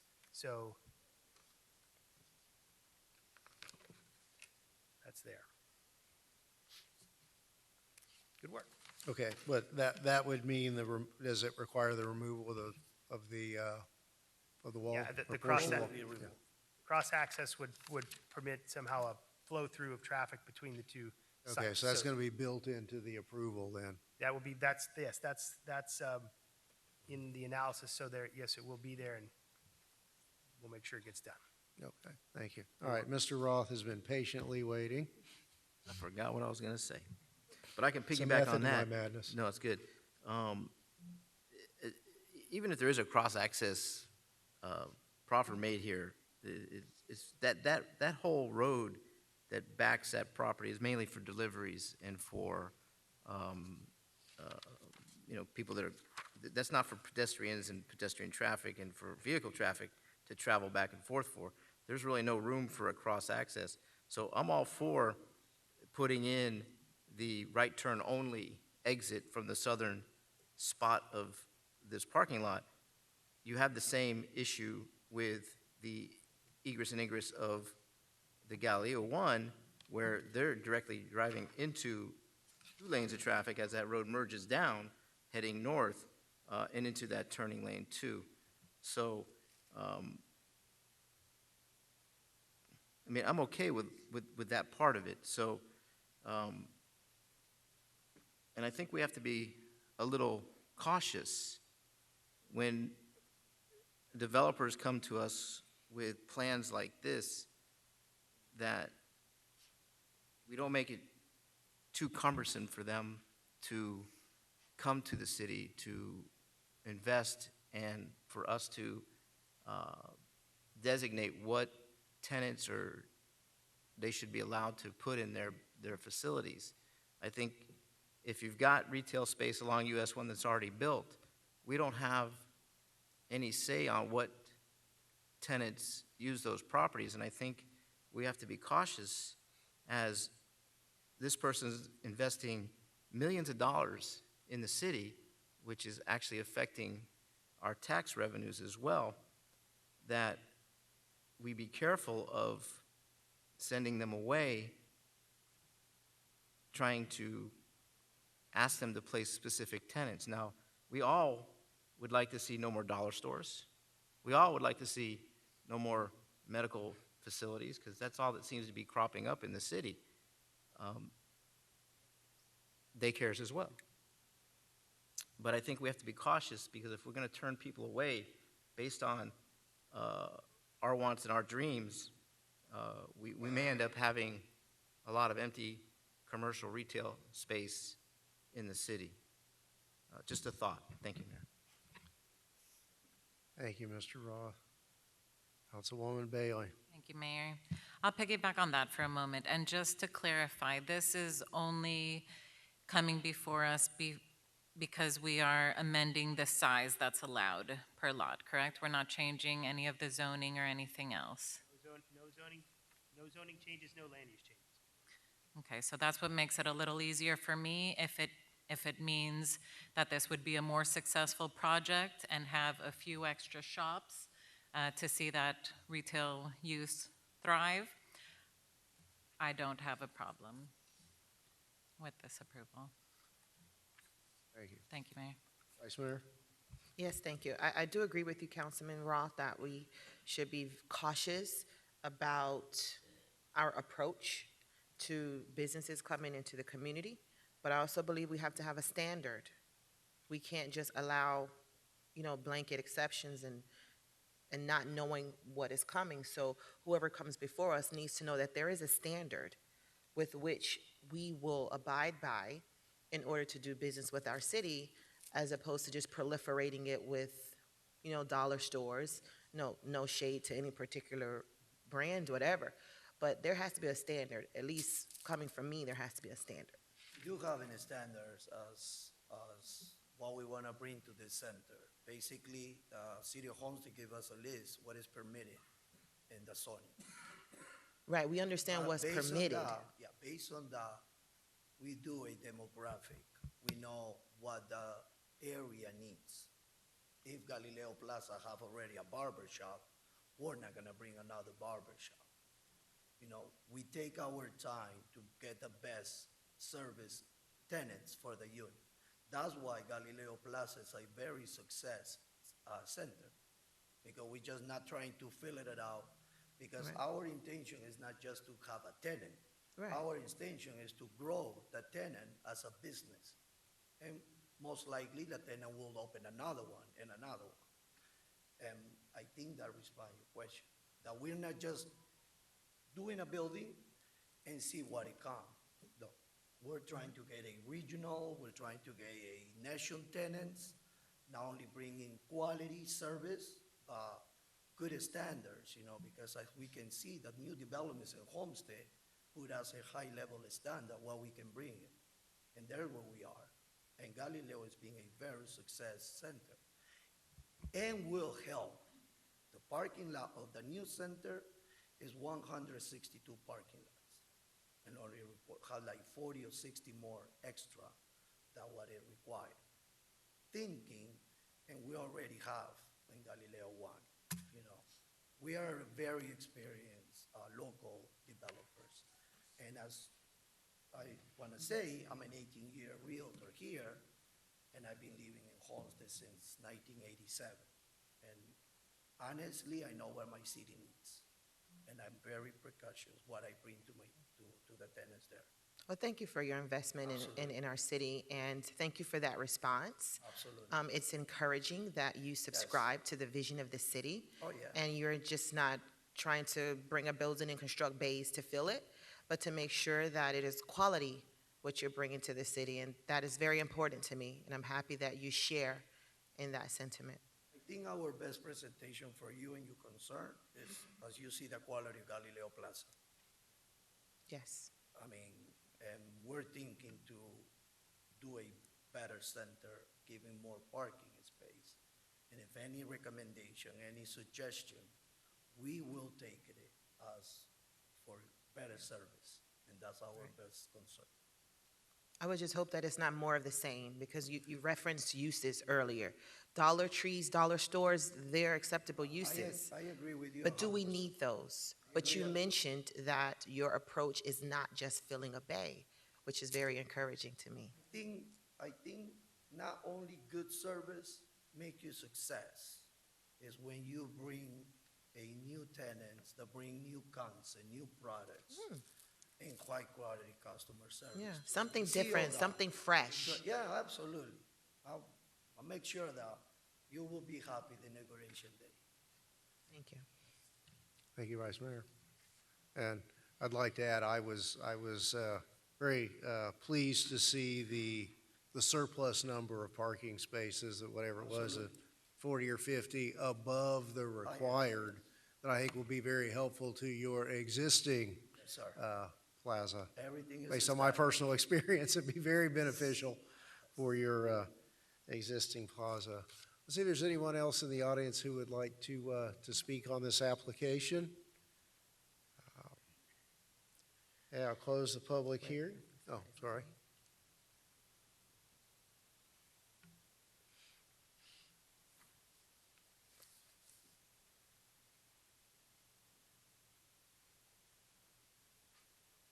Hello, I'm Catherine Castellano, so I live at 975 Northeast 18th Avenue, which is then north of this property. We always knew that that property was going to be commercial when I was extending my home, and I'm already plus 25 years here. Now, my concern initially when you did your first property was parking, because I knew that space was too small, on top of the fact that you were doing that banquet hall. And of course, that parking has then moved over to the lot that you're purchasing now. Now you're putting in 17 spaces, which I don't know if it's gonna be 17 or you're gonna allocate them differently depending which tenant's gonna come in. But then I'm wondering, once again, the traffic that's gonna happen there, and you all are aware of that location. I have to wait sometimes just to get out of my home to try and make the left turn, you know, to go on to Campbell, to go onto the turnpike. That's one concern. The other concern that you're saying about lighting and safety, I'm already bombarded with lighting to the north of me with that home that's next to me that's now has the school bus system in there, that he's put like 6 LED or 10 LED lights in there, and that's coming, and that's all light pollution into my neighbor, my spot. And now we're gonna have more light pollution because you're talking about safety. Besides, I'm even wondering what's gonna happen with the property that's behind his, which is the storage unit, which I'm assuming is gonna be more light pollution. So I'd like you guys to take those things into consideration, because that particular spot, as you stated, was residential, and we knew going forward that it was gonna become commercial at some point, but we still only have 2 lanes, and the traffic there is horrendous, you know, and the rest of it is residential. So that's what I would like you guys to take into consideration as, you know, and my little neighborhood house that's there. So that's my only concern. I don't know what you're gonna put in there, how late is gonna be moving around, if it's gonna be, you know, more restaurants or more whatever, because you want something different, but how much more different can we be? You know, we're gonna have, I'm assuming, more restaurants, more something, alcohol, more what? You know, so that's all I have to say on that point. Thank you very much for listening to me. Thank you.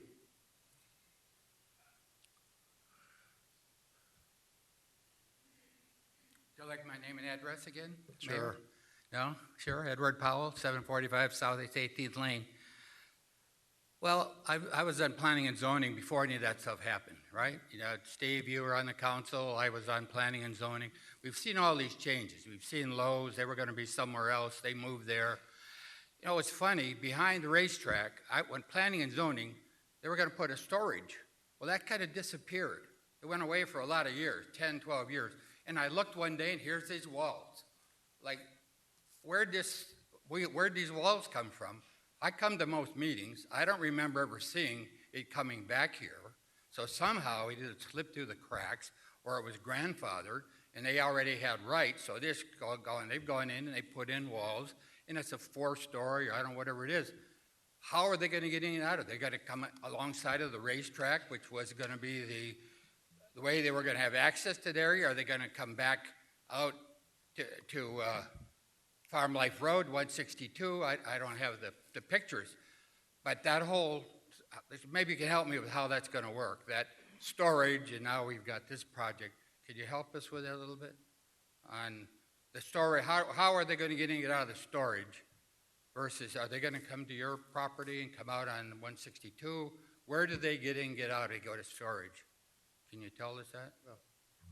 Greg, it's my understanding that the ingress and egress for the storage is from Campbell Drive only across, and it's not the racetrack property. There is a parcel that goes with the storage parcel, so there is no cut through on Mr. Perez's property. They were going to come alongside of the racetrack and get in and get out. Can you imagine? I mean, look at racetrack, people trying to cross over and go east. It is crazy. Now, can you imagine those people trying to get in, get out of that storage, plus racetrack? Forget it. Thank you, Mr. Powell. Sure, Mr. Perez. Okay. Do we have a motion? Well, we need to do each one of these separately. All right, anything further? So we'll close the public hearing. Any further comments from council? I just have a question. Okay. Mayor, you had referenced some concerns about the turning. Did you want to place that in here as It would be my preference that the approval be conditioned upon the egress to the south would only be from the northerly driveway. I agree with that. That's why I wanted to bring that up. I didn't want that to get lost in all of this. I would look to whoever wants to make the motion when appropriate. Now, we have to have 3 separate motions on this package, and this is first tab 5, which would be the site plan approval? Tab 4. Tab the 4, special I'm sorry. exception. Tab 4, the special exception, and I understand that that's an appropriate place to insert that, Yes, that the condition. turn restriction. I'll proffer that motion. All right, so moved by Vice Mayor, second by Mr. Roth. Mr. Fletcher, did you have some? Sorry, I missed your No your worries. call button. My only question or advice is to the applicant, if you could maybe work with your neighbor to the north to try and utilize lighting that is directional, that doesn't, completely impede her property, that might be beneficial to everyone. Thank you. That's fair. Thank you, Mr. Fletcher. Okay, we have a motion with the southerly egress condition. We have a second. Have a roll call. Councilwoman Bailey? Yes. Councilman Shelley? Yes. Councilman Fletcher? Yes. Councilman Roth? Yes. Vice Mayor Fairclough Staggers? Yes. Mayor Losner? Yes. The motion carries. Okay, so motion on tab 5, the site plan approval for this project. Have a motion? Motion by Mr. Fletcher, seconded by Councilwoman Bailey. Any further discussion? Roll call, Madam Clerk. Councilman Roth? Yes. Councilwoman Bailey? Yes. Councilman Fletcher? Yes. Councilman Shelley? Yes. Vice Mayor Fairclough Staggers? Yes. Mayor Losner? Yes. Motion carries. And tab 6, the tentative plat approval for this same application. Moved by Mr. Ross, seconded by Councilwoman Bailey. Any further discussion? Roll call, Madam Clerk. Councilman Fletcher? Yes. Councilman Shelley? Yes. Councilwoman Bailey? Yes. Councilman Roth? Yes. Vice Mayor Fairclough Staggers? Yes. Mayor Losner? Yes. The motion carries. Thank you. Thank you very much. Have a good night.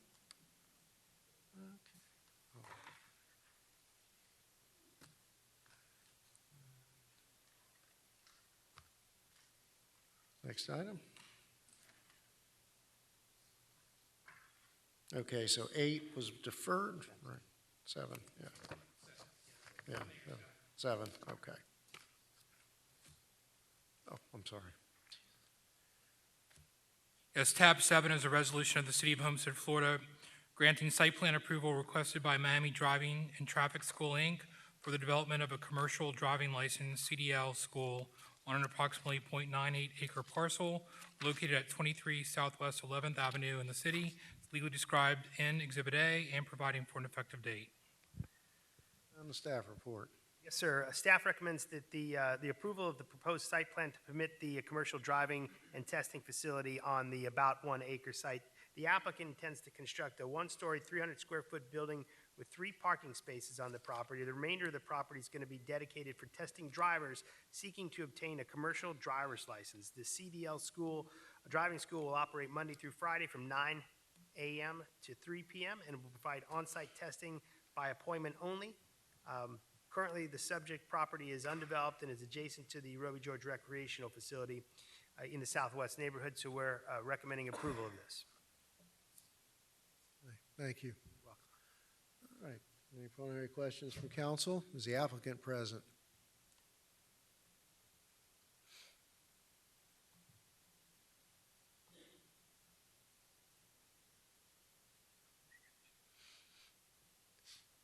Okay. Hi, my name is Aisa Lopez, 10835 Southwest 145 Court, Miami, Florida, 33186. If you have any questions in regards to the operation of the business, I can answer those. In regards to the project, I have the architect here, Mr. Sandoval, who can answer any questions that you may have. Okay, any questions from council? No. Mr. Roth. Thank you, Mayor. So this is CDL training, is that correct? Okay, and that means large trucks, so semis. And you'll have a course inside this property for the purposes of, I would assume, just parking and negotiating turns and backing trailers up, and is that? In the premises, it's mostly inspections of the vehicle. We're planning to have 3 vehicles, which is going to be a bus, a truck, and a straight truck. And as it was mentioned before, this is by appointment only. It needs to be approved by the DMV, the Department of Vehicles. They approve the appointments. It's not gonna exceed more than 4 appointments on a daily basis. And the operations hours will be from 9 to 3. But it is, yes, it's for clients or people to come in. If they pass the test, they will be issue a commercial driving license. So will any of these vehicles be taken off the property and driven through the neighborhoods? No. So it's strictly inside on the- property Yes, tested? it's a gated, we're proposing to have a gate. Everything is inside the property. Perfect. Thank you, Mayor. Councilwoman Bailey. Thank you, Mayor. I had a question about the fence. I see 2 different types there. Do you know what the rest of the perimeter would be? What type of fence? Can I bring Mr. Sure. Sadam? He is in charge of the project.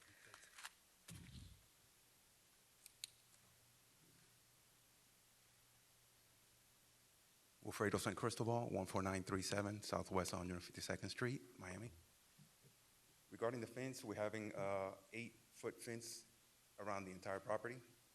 On the 2 sides in the rear, it's gonna be a wood fence sandwiched with a sound barrier in between. And also we're gonna have 8 feet all the way around of landscaping buffer. Okay. What is the sound barrier by a fence? How would you do that? It's a product by Acoustic Fence, which is basically, that's the whole purpose, Okay. to bring down the decibels that are produced by the trucks. Okay. And those 3 vehicles that will be on site, that's something that you are providing? That stays there? People aren't coming in with their vehicles? So overnight, throughout the day, those 3 vehicles would be there, plus any operations personnel? But besides that, no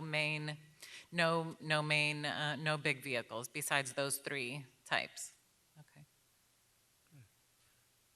Okay, no further questions right now. Thank you. Councilman Shelley. I think you just answered the question that I was going to ask, but just to get clarity. So nobody's bringing their trucks to test at your facility, so it's not going to yield additional truck traffic on a daily basis coming and going? No. Everything is inside, internal, they're your trucks, they're coming to your facility, they're using your trucks, they're not bringing their own? Correct. Yes, okay. they'll be using our vehicles. Okay, so that was to clarify. Thank you. Thank you. Vice Mayor.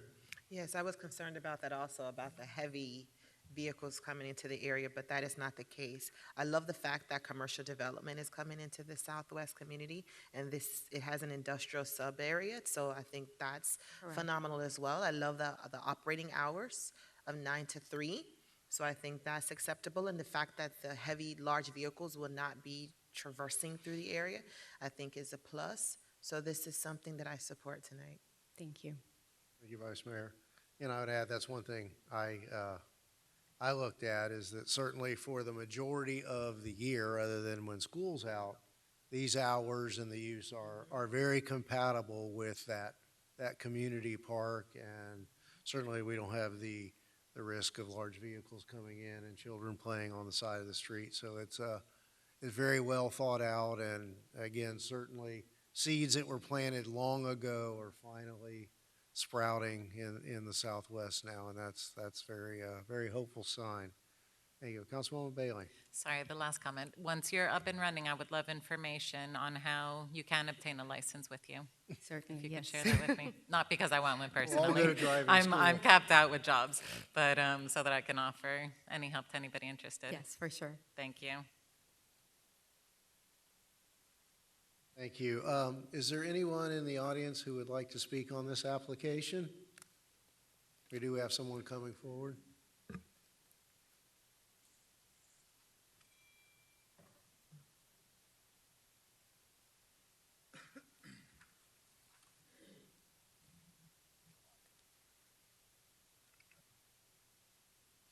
Kim Hill, Southwest Side. Ms. Bailey, the key question to this applicant should be, can they provide some scholarships? As we look, unemployment is staggering on the southwest side. We have numerous individuals, some are even returning from prison. And we want to be able to reduce the rate of recidivism, and truck driving is a key opportunity. I mean, it's tremendous. So I would think that we should be asking or be able to provide some kind of grants and everything for these residents to be able to get employment along with that center coming to the side of the Southwest. It would be extremely beneficial. Thank you very much. Thank you, Mr. Hill. Is there anything further? All right, we'll close the public hearing, and I'll entertain a motion for approval. Moved by Councilwoman Bailey, seconded by Vice Mayor. Roll call vote, Madam Clerk. Councilwoman Bailey? Yes. Councilman Roth? Yes. Councilman Shelley? Yes. Councilman Fletcher? Yes. Vice Mayor Fairclough Staggers? Yes. Mayor Lawsoner? Yes. The motion carries. Thank you very much. Thank you. Congratulations. Okay, so tab 8 we've heard and has been deferred. Tab 9. Tab 9 is an ordinance for first reading. It's an ordinance of the City of Homestead, Florida, amending the City of Homestead Code of Ordinances by amending Chapter 17, miscellaneous offenses, to address temporary encampment, lodging, and the storage of personal property on or upon public property or in open space, providing for severability, providing for inclusion in the code, providing for conflicts, and providing for an effective date.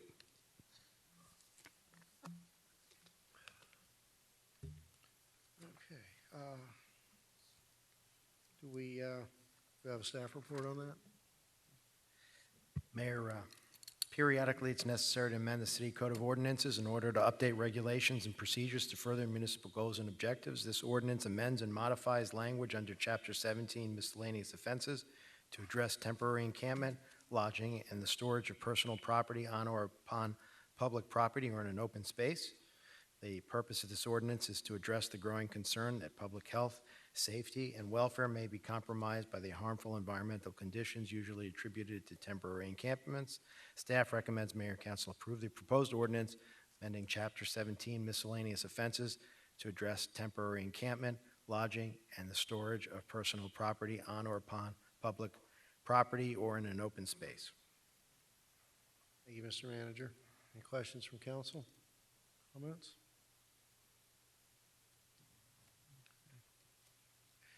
Yes, Vice Mayor. I don't have a question, I have a comment. I'm assuming that a lot of these tabs are all interconnected to this? Right, so if you'd like, I could speak to that if you'd like. Yes, speak to that, and then I'll sure. bring some comments. Well, we have basically a package of things that are on your agenda tonight that are part of an overall holistic approach to addressing issues involving homelessness and those in need in this city. And so some of it is enforcement related, other of it is providing services. And so these series of things we think will address some of the quality of life issues and also some of the social needs issues. And also we have our partner over at the Homestead Hospital, and they have had some issues as well with their operation. And we think one of the items on your agenda will also help to kind of work together with them to try to steer people away from the emergency room as the first order, and also try to connect all the different service providers together so that those who have legitimate needs in this city can have them addressed. So this is the first of a series of things. Yes, thank you for mentioning that on the onset, that there are items that are interconnected and interrelated to this. When I looked at this, I said that it's great that there is a plan in order to support those individuals that have fallen short and find themselves homeless. This is an issue in every city, in every state, but many cities are just kind of turning a blind eye to it, kicking them out of their communities, and then just placing them somewhere else. But with what is presented tonight, there's a plan, a holistic plan to be able to support these families. We do have to enforce and address it because, as you mentioned, it is a quality of life issue. It's a blight issue. And you see it on US 1 in the the bus shelters and things of that sort. So we do have to eliminate that, but I'm encouraged because there is a plan to be able to support these families. I'm very sensitive to that because my family was homeless. We didn't have to live on the street because there are families that took us in. So I'm happy to see that there is a plan to be able to support these families. I know the Homeless Trust has attempted to work with the homelessness. I still see them under bridges and things of that sort. So I'm glad that we are a little bit more proactive in our approach to assist. There are several areas throughout the city that where homeless individuals are camping out at, particularly some in the Southwest. It's almost a tent city over there by Homestead, Concrete and Drain. I was over there by 5:30 a.m., 6 a.m., meeting with the business owner, ironically, that time of morning, and I saw it, and it was very heartbreaking. Yeah. So And if there's, and interestingly enough, there's one particular case where on US 1, you'd see one of the bus shelters At the bus was the shelter, camp. Rebecca And so Hines. day after day, week after week, month after month, and it became a question of, geez, why can't we do something? Well, it turns out there was no ordinances in place to Mhm. deal with that, number one. Number two, one of the individuals that was camping out there, the only way that individual would be willing to interact with any kind of an agency or organization was when he fell on the ground because he couldn't walk anymore and he was laying in our parking lot and the ambulance came. And so the first then interaction is the ambulance in the emergency room. And so, and then the other issue, as the case law has been changing and why cities all over the country are having a very difficult time dealing with homelessness is there has to be some sort of service component Right. involved as well. So Right. it really becomes a question of how do you interact with them? And there's certain categories, and one of the items on the agenda, which came as a great shock to me, is women with children. And so we got the group together internally to talk about, well, what is our homeless population here and how are we dealing with it and is it growing? Because our impression was that the population was growing. And at the table, we learned of 2 families that were literally on the street as we were talking to the staff about it, and we wondered what kind of city can allow that to happen. Now, in many places, it takes somewhere between 1 and 2 weeks in order to, normally women and children are addressed through the county system first, and it's prioritized quicker than some of the other categories of homeless. But in this particular case, it took some time before they would be processed through the county system. And so one of the items here is, as we talk about services, should we as a city at least close that gap so that if we become aware of a mother and her children living in a car in a parking lot someplace in the city, can we address that immediately until the county system takes place? So we didn't want to do just enforcement. Right. And so there's a lot of other things here, but we're also trying to be careful not to become a social service agency as well, because the taxpayer, the larger portion of their property tax bill is for the county and the social services that the county provides. It's just in some cases there's a gap, and also being so far away from most of the social service agencies in the county, we don't necessarily get the same kind of attention that other areas in the county are getting. So ideally, we would have put this all in one package, which we call Team Homestead. Unfortunately, these are ordinances, and so they had to be addressed kind of in the order of that they're in. But we think it's a very compassionate, holistic plan. And yes, there's some enforcement as well. And so at some point, you know, the enforcement side has to kick in as well. Right. Well, I'm happy that it's just not the enforcement, because if it was only the enforcement, then I would have concerns with that. What are we doing to bridge the gap and provide services to these fragile families? So this is a balanced approach. And I do want to commend Kate McCaffrey. She met with us and discussed this plan, and at the time, I don't believe we had the funding from Homestead Hospital, which is a key anchor institution in this community. You're still fleshing out those details, but here tonight, we have an agreement with Homestead Hospital to help move this forward. So thank you, Kate. When you presented this to us, you're very passionate about that. I was asking you about the demographics. Who makes up this population in the city of Homestead? And it was very alarming, but not surprising, that it was women with children, because it was my mom with her children. So that was very alarming for me. But thank you for bringing this to us and presenting it so passionately. in a manner in which I could support. So thank you, Kate. And it's funny you mentioned Kate, because one of her first jobs early in her career was a police officer in the Port Authority in New York City. So you see in the bus stations and the train stations, every type of homeless situation you can find. So Kate has really been in the front lines in dealing with homeless issues. So I think she's and her team have done a terrific job, not only coming up with the plan, but also finding the funding sources as well. Exactly. I was just taking point. Thank you. Thank you. Is there anyone in the audience who would like to speak on this matter?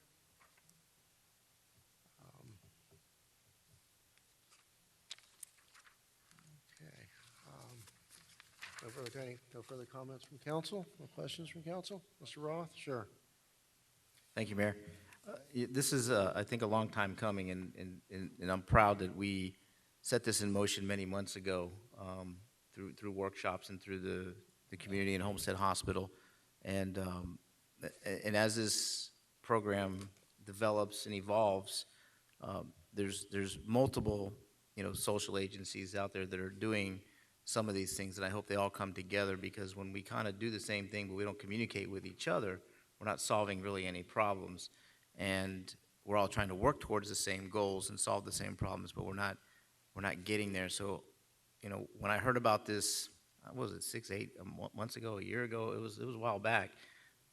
It kind of made me proud that here we are, this small town of Homestead, and we're doing the same thing we always do, and that's taking care of each other.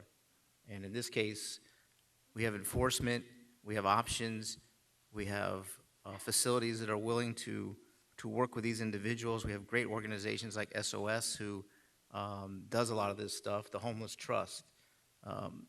It's alarming how many homeless people are out there that we don't even know about.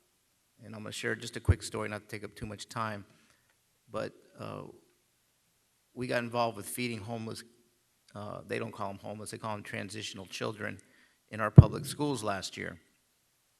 And the question came up, well, what do you do when they're not in school? How do you get resources to them? And we couldn't. And I was able to break through the Homeless Trust and find out where some of these children were actually living inside of the city. And it was shocking, the conditions that these kids were living under with the guardians that were there. To them, it was a home. To us, it wouldn't be habitable. So this program, I really sincerely, truly hope that it does make a difference, and we do lift some people out of the tragedies that they may be going through today, and it would be the city of Homestead, and they will probably be forever grateful that we stepped in and helped them. Thank you for everything. Thank you, Mayor. Thank you, Councilman Roth. There are no further questions or comments. Do we have a motion for approval? Moved by Vice Mayor, seconded by Councilman Roth. Roll call, Madam Clerk. Councilman Shelley? Yes. Councilwoman Bailey? Yes. Councilman Roth? Yes. Councilman Fletcher? Yes. Vice Mayor Fairclough Staggers? Yes. Mayor Losner? Yes. The motion carries. Thank you. Okay, tab 10. Tab 10 is an ordinance of first reading. It's an ordinance of the City of Homestead, Florida, amending the budget for each of the several funds and departments of the city for the fiscal year beginning October 1, 2018, ending September 30th, 2019, by increasing the total budgeted revenues and expenditures by $22,056,138, and reappropriation of PTP funds, providing for repealer, severability, and an effective date. Mr. Manager? This is our annual true-up of the funds, but since there's new market tax credits on here, which are significantly more complicated than usual, we thought we'd have Carlos and Gemma talk a little bit about why this is on here, and also to make sure people understand this is money that we came in from a federal program and not extra money that we're spending from the general fund. Carlos? Good evening. Yes, like the manager said, I'll go through all the transactions, and I guess if there's any other questions specifically on the new market tax credit, then Gemma can jump in. Out of the $22 million budget amendment, $17 million of it is related to new market tax credit, and of that, $4 million is part of the $13 million in the general fund. It's because it's two different funds and it had to be appropriated in two different funds. It looks like it's a duplicate, so it adds up to 17 million, but in reality, it's the 13 million. And that $13 million was basically funded as part of the new market tax credit transaction when we closed in June of 2018. Monies were set aside by the CDEs for funding in bank accounts. As we incur the capital outlay expenses, those basically get reduced. An asset is recorded in a non-for-profit Homestead quality that was created as part of the new market tax credit transaction where the asset will remain over 7 years. At the end of the 7 years, the asset comes back to the city. Those first $13 million in expenditures that were used to repay a debt that was also part of the new market tax credit transaction, which was a bridge loan of like $12.8 million. The $13 million from the CDs was used to basically repay that. So again, the funding source for that $13 million adjustment, budget adjustment, came from monies from the CDs directly from the new market tax credit transaction. If you want, I can keep moving over, or unless you have any specific questions on new market tax credit, and Why then don't I'll you just turn it finish over. up the rest of them? Finish up? Because you Okay. said 17 of that was new market tax credits. Okay. So the next item was in the disaster fund. Basically, we are appropriating $1,491,753 of expenditures that were incurred. Basically, the sources of the funding that we received during the year is we received obligations from the state and the federal government as far as, you know, the assistance that we get from FEMA. We received that, so that is the funding source that's used to appropriate those expenditures that were incurred. And in addition to that, to also appropriate $1 million to give back to the general fund. If you recall, when Irma first hit, that first year, the disaster funding, we took money from the hurricane fund, but that still wasn't enough for the costs that were incurred, so we did take some money from the general fund and money from the electric utility. Our plan is when we get money back from FEMA and the state, those funds will be reimbursed back to these funds. This is the first shot at giving back to the general fund, giving a portion of the $6.1 million back to the general fund. So just kind of in plain language, you don't know how much money you're going to get reimbursed for. You know you have expenses related to a hurricane that get either all or partially funded by the federal or the state government. And you know what you're sending out in terms of applications for reimbursement, but you don't know necessarily what's coming in. Correct. And then when it comes in, you don't know when it's going to come in. And so you don't budget for those anticipated ones. You wait until they come, and then you amend the budget to, in essence, accept that revenue in so that it can be put in its proper place inside the budget. That's correct. Okay, so the problem with all that is, because you heard about a paragraph or two from him, it was all technically accurate, but it's very complicated. But the end result is the money has to come in, and then you have to book it, and the only way we can book it is to bring it to you so that we can accept the money and then it can be spent. It's not like we're saying, please, may we have $22 million that we didn't expect, and oh, we just increased our budget by $22 million. So there's a few people who looked at the agenda and got confused about that. I just wanted to make an extra point to say that's not what this is, and that's, in essence, what they're doing tonight. It's more accounting, which is done annually, called the annual true-up. Many years it's not as complicated because in this case, we wanted to fund the parking garage, so we went out and looked for the federal programs that could help defray the costs so that we wouldn't have to dip into the general fund, and therefore this money came in, but it's a complicated accounting structure that involves 7 years worth of this, right? So Yes, sir. you basically each year have to book this, and then eventually it's all paid off through these federal tax credits.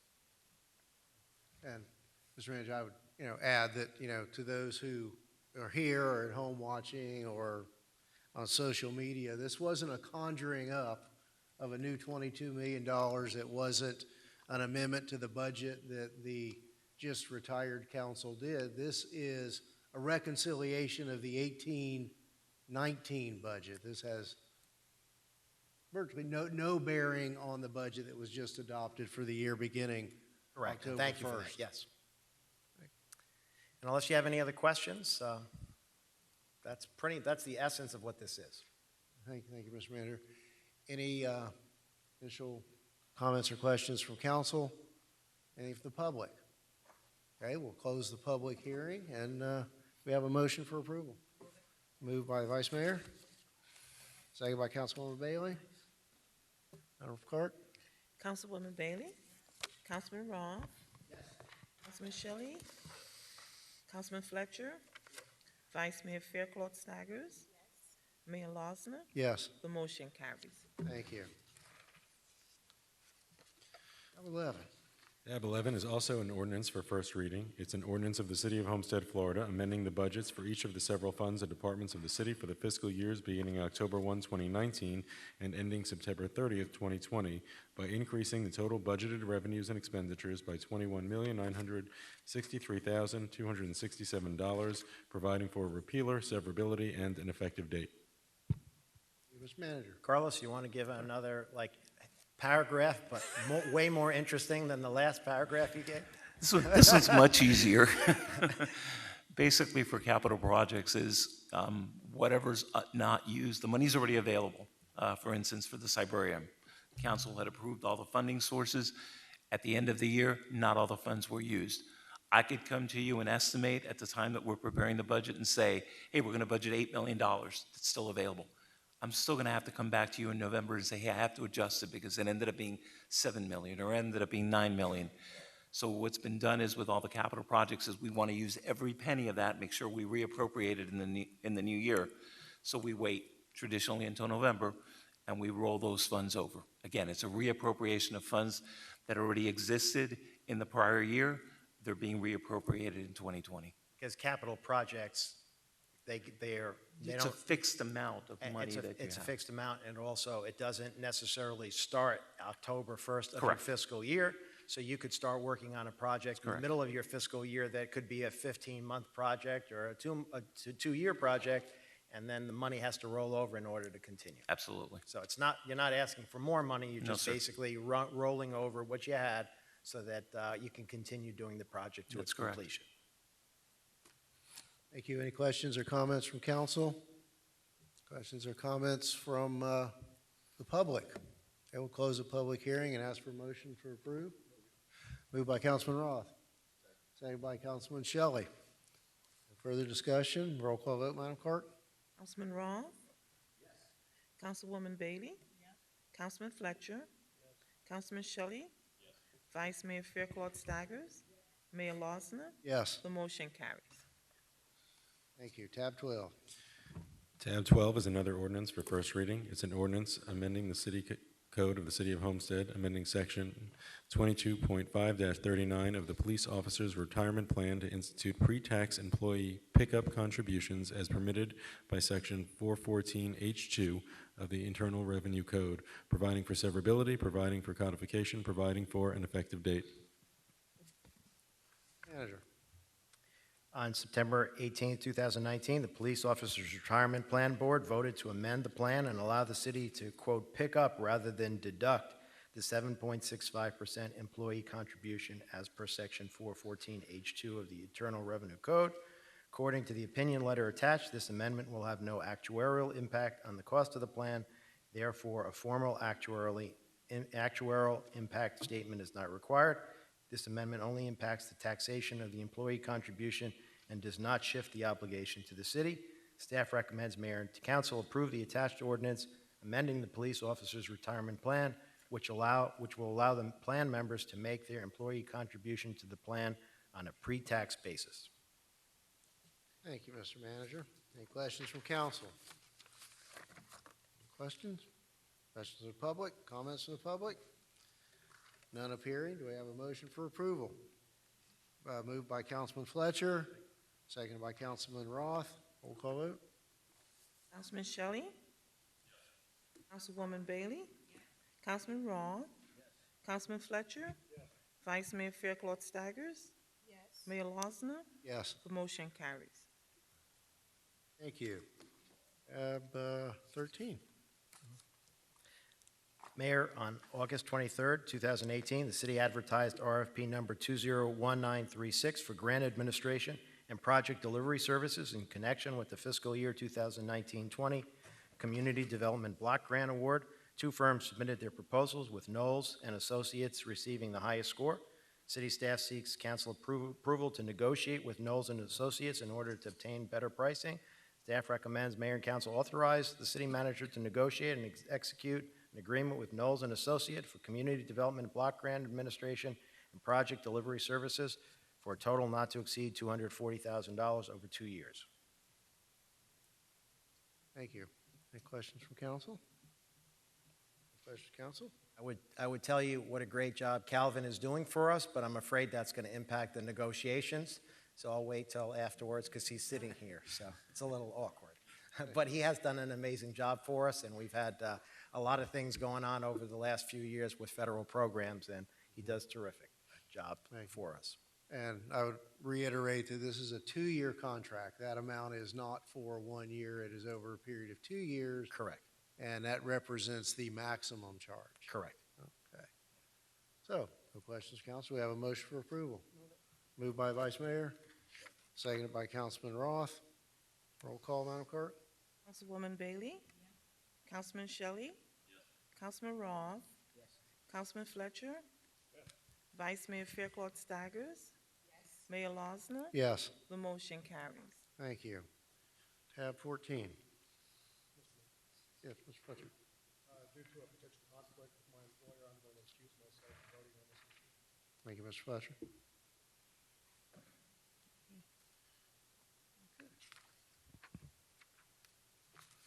And are we looking to the manager or the utilities department? Okay.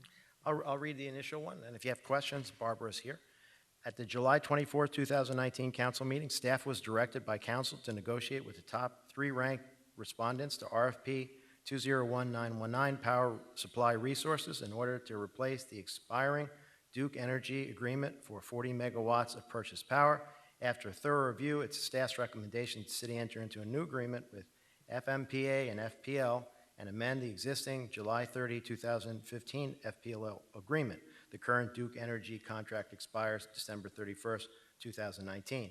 The pricing of $42 per megawatt hour or less for capacity and energy costs for all 3 contracts is substantially less than the current average price for purchased power, $64.83 megawatt hour.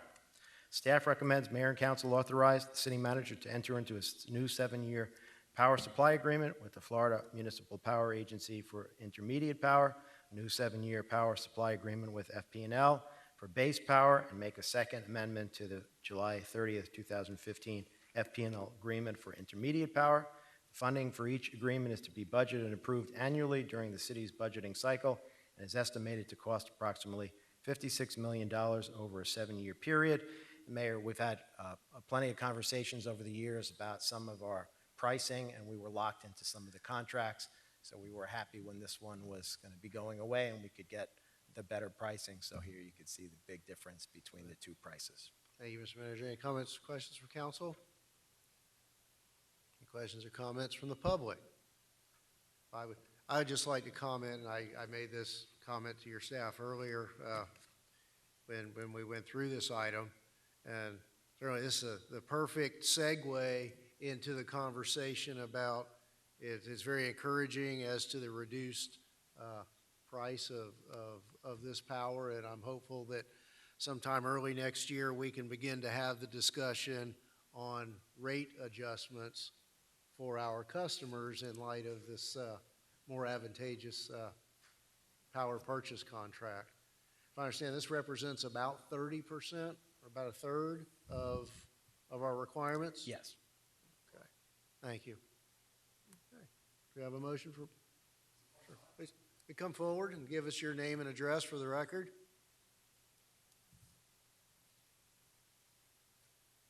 Hello, Dr. James Eric, 32320 Southwest 199th Avenue. First off, I'd like to give you a big congratulations, Mayor Losner, on your win. Really happy. Last 2 elections, I keep seeing better and better people get on council. It makes me happy. I'd like to congratulate Mr. Fletcher. He had to step out, which actually I think was the most amazing thing I've ever seen happen in this council. A council person actually recused themselves from a vote in which they have a conflict of interest, where their conflict could be with their employer and that was just something really, really amazing. And so I would like to give Mr. Fletcher a round of applause for being a good councilman. Thank you, Mr. Fletcher. Thank you, Mr. McDonough. All right.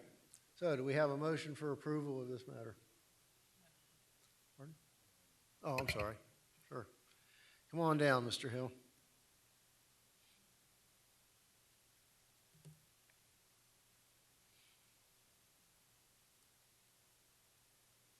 Kim Hill, self-proclaimed mayor of the ghetto, okay? And what I'm talking about right now, basically, with your conversation, this lengthy conversation about the power, it doesn't mean anything unless we can transfer this into a reduction of rates, especially on the southwest side. My people are being hurt tremendously. We just had a discussion, Ms. Fairclough-Staggers, about the homelessness. Our light bills are driving people into being homeless. Matter of fact, when we want to be able to recruit businesses to come into our area, into Homestead, one of the major impediments is the light bill. So this whole conversation doesn't mean anything unless we can transfer it into a reduction of rates, especially to the families. Thank you very much. Thank you, Mr. Hill. All right, does that conclude the public comments? Anyone else? All right, so do we have a motion for approval now? Moved by Mr. Councilman Roth, seconded by Councilman Shelley. Roll call, Madam Clerk. Councilman Shelley? Yes. Councilwoman Bailey? Yes. Councilman Roth? Yes. Vice Mayor Fairclough-Staggers? Yes. Mayor Losner? Yes, The motion carries. thank you. Tab 15. Mayor, Family One Society is requesting the mayor and council authorize the city manager to approve a waiver of usage fees in the amount of $6,400 for the use of FICO Williams Community Center, a single room, in order to host safe space workshops and programs. Programs will run from November 25th, 2019 through May 28th, 2020, Mondays, Wednesdays, and Thursdays, 12 times per month, from 3:30 p.m. to 7:30 p.m. According to the city's code, Chapter 20, Section 2111, fees and charges, city council sets fees and has the right to waive parks and recreation fees by majority vote. Family One is an LGBTQ 501c3 nonprofit organization that is open to the public. Their vision is to create a safe zone for adolescents of the LGBTQ community and provide services that will cater to the needs of youth who struggle with their identity and sexuality. And I'm told that this is free. The entrance is free. Thank you. Council? Mr. Shelley? Thank you, Mayor. That was one of the big questions, because it was unclear from the letter whether or not these were free services being offered by them at the FICO Williams Centers. And they're not, as far as we know, they're not signing anybody up. This isn't a way for them, by using our facility, they're signing people up. They're getting paid on the backside for the services rendered. Do we know how that structure is by chance, or is the applicant here to answer those questions?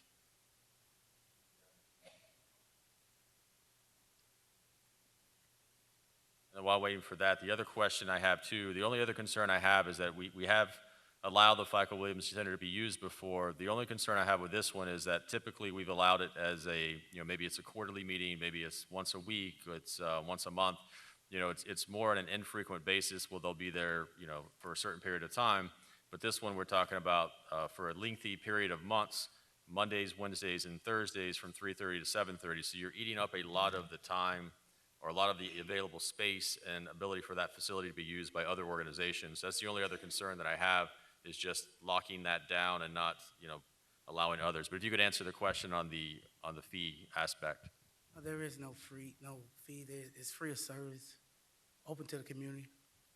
So there's no charge to that. And then are you guys receiving any monies back by signing people up for any programs, or this is just something you guys are supported clearly by donations or other efforts? Well, this is something that we're offering to the youth that's struggling with their sexuality. I know I struggled as a child coming out, and there's other kids out here, youth out here that's struggling with their sexuality. So this is just something that my nonprofit organization is just offering to the youth in the community. I don't get paid for it or anything.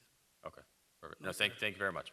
Thank you. Just for the record, could you give us your name and address? Sorry, Kaya Love, 815 Southwest. I'm sorry, I got a new business address. 815 North Boulevard, Homestead, Florida, 33030. Thank you. Question that I had, I read your letter of intent and the council briefing on the services you offer. Are those who would help you provide the service, or are they professionally licensed, or are these just lay they are. people?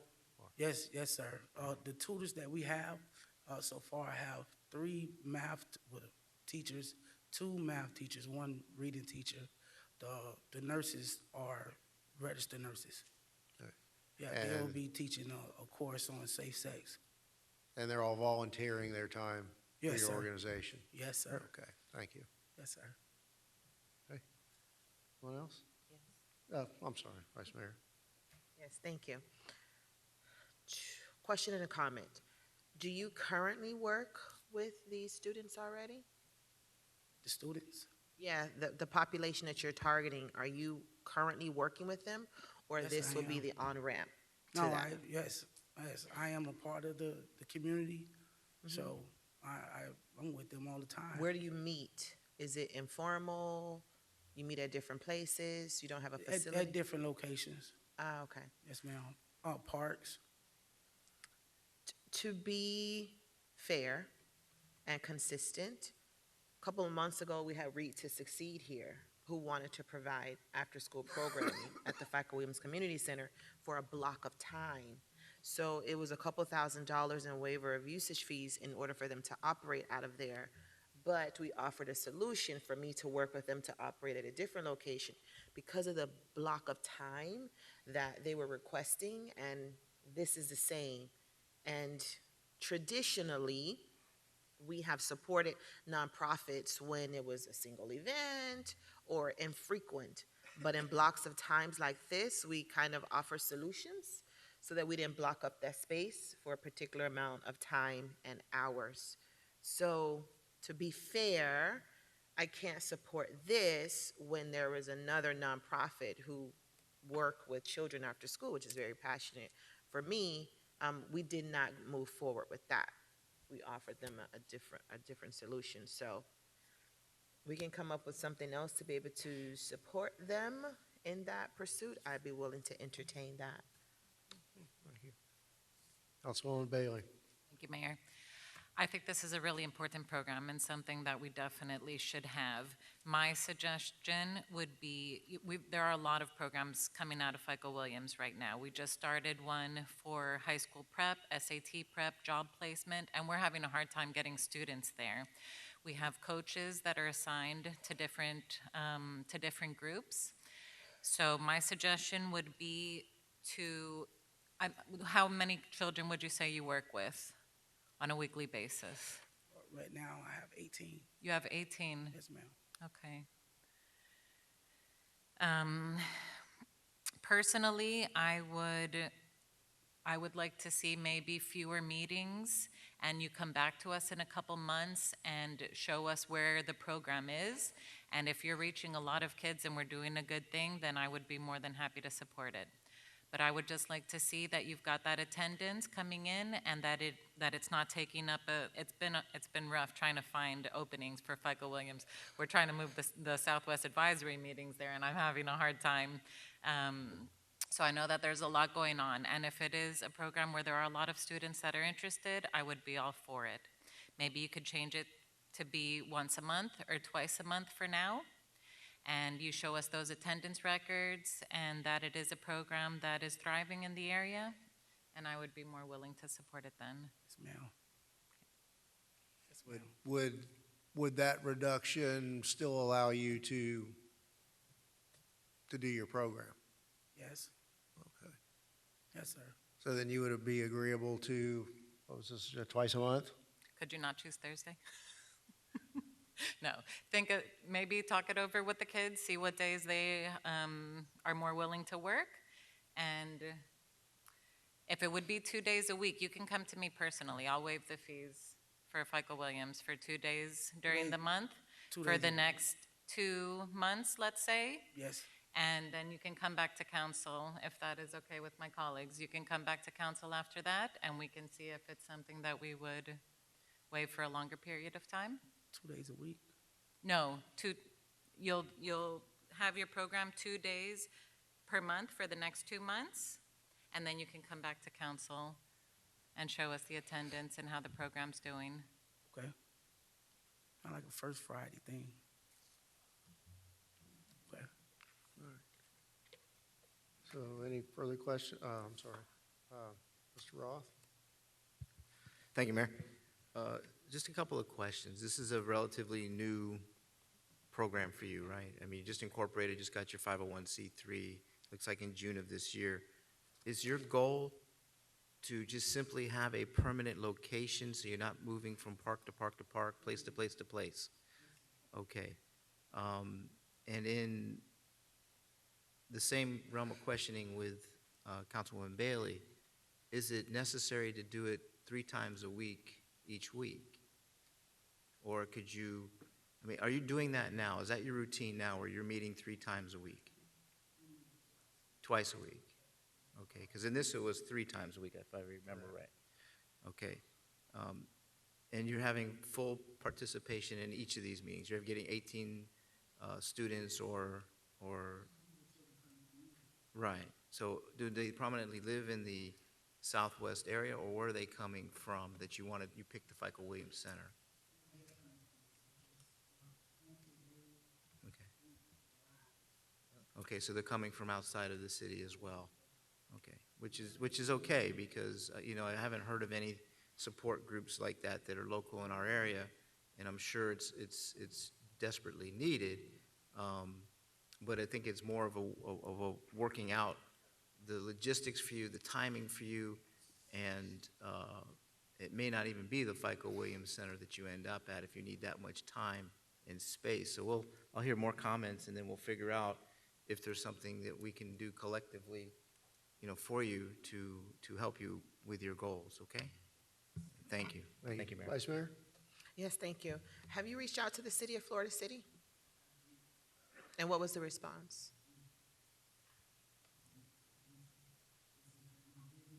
You gotta turn her mic on. Oh, I'm sorry.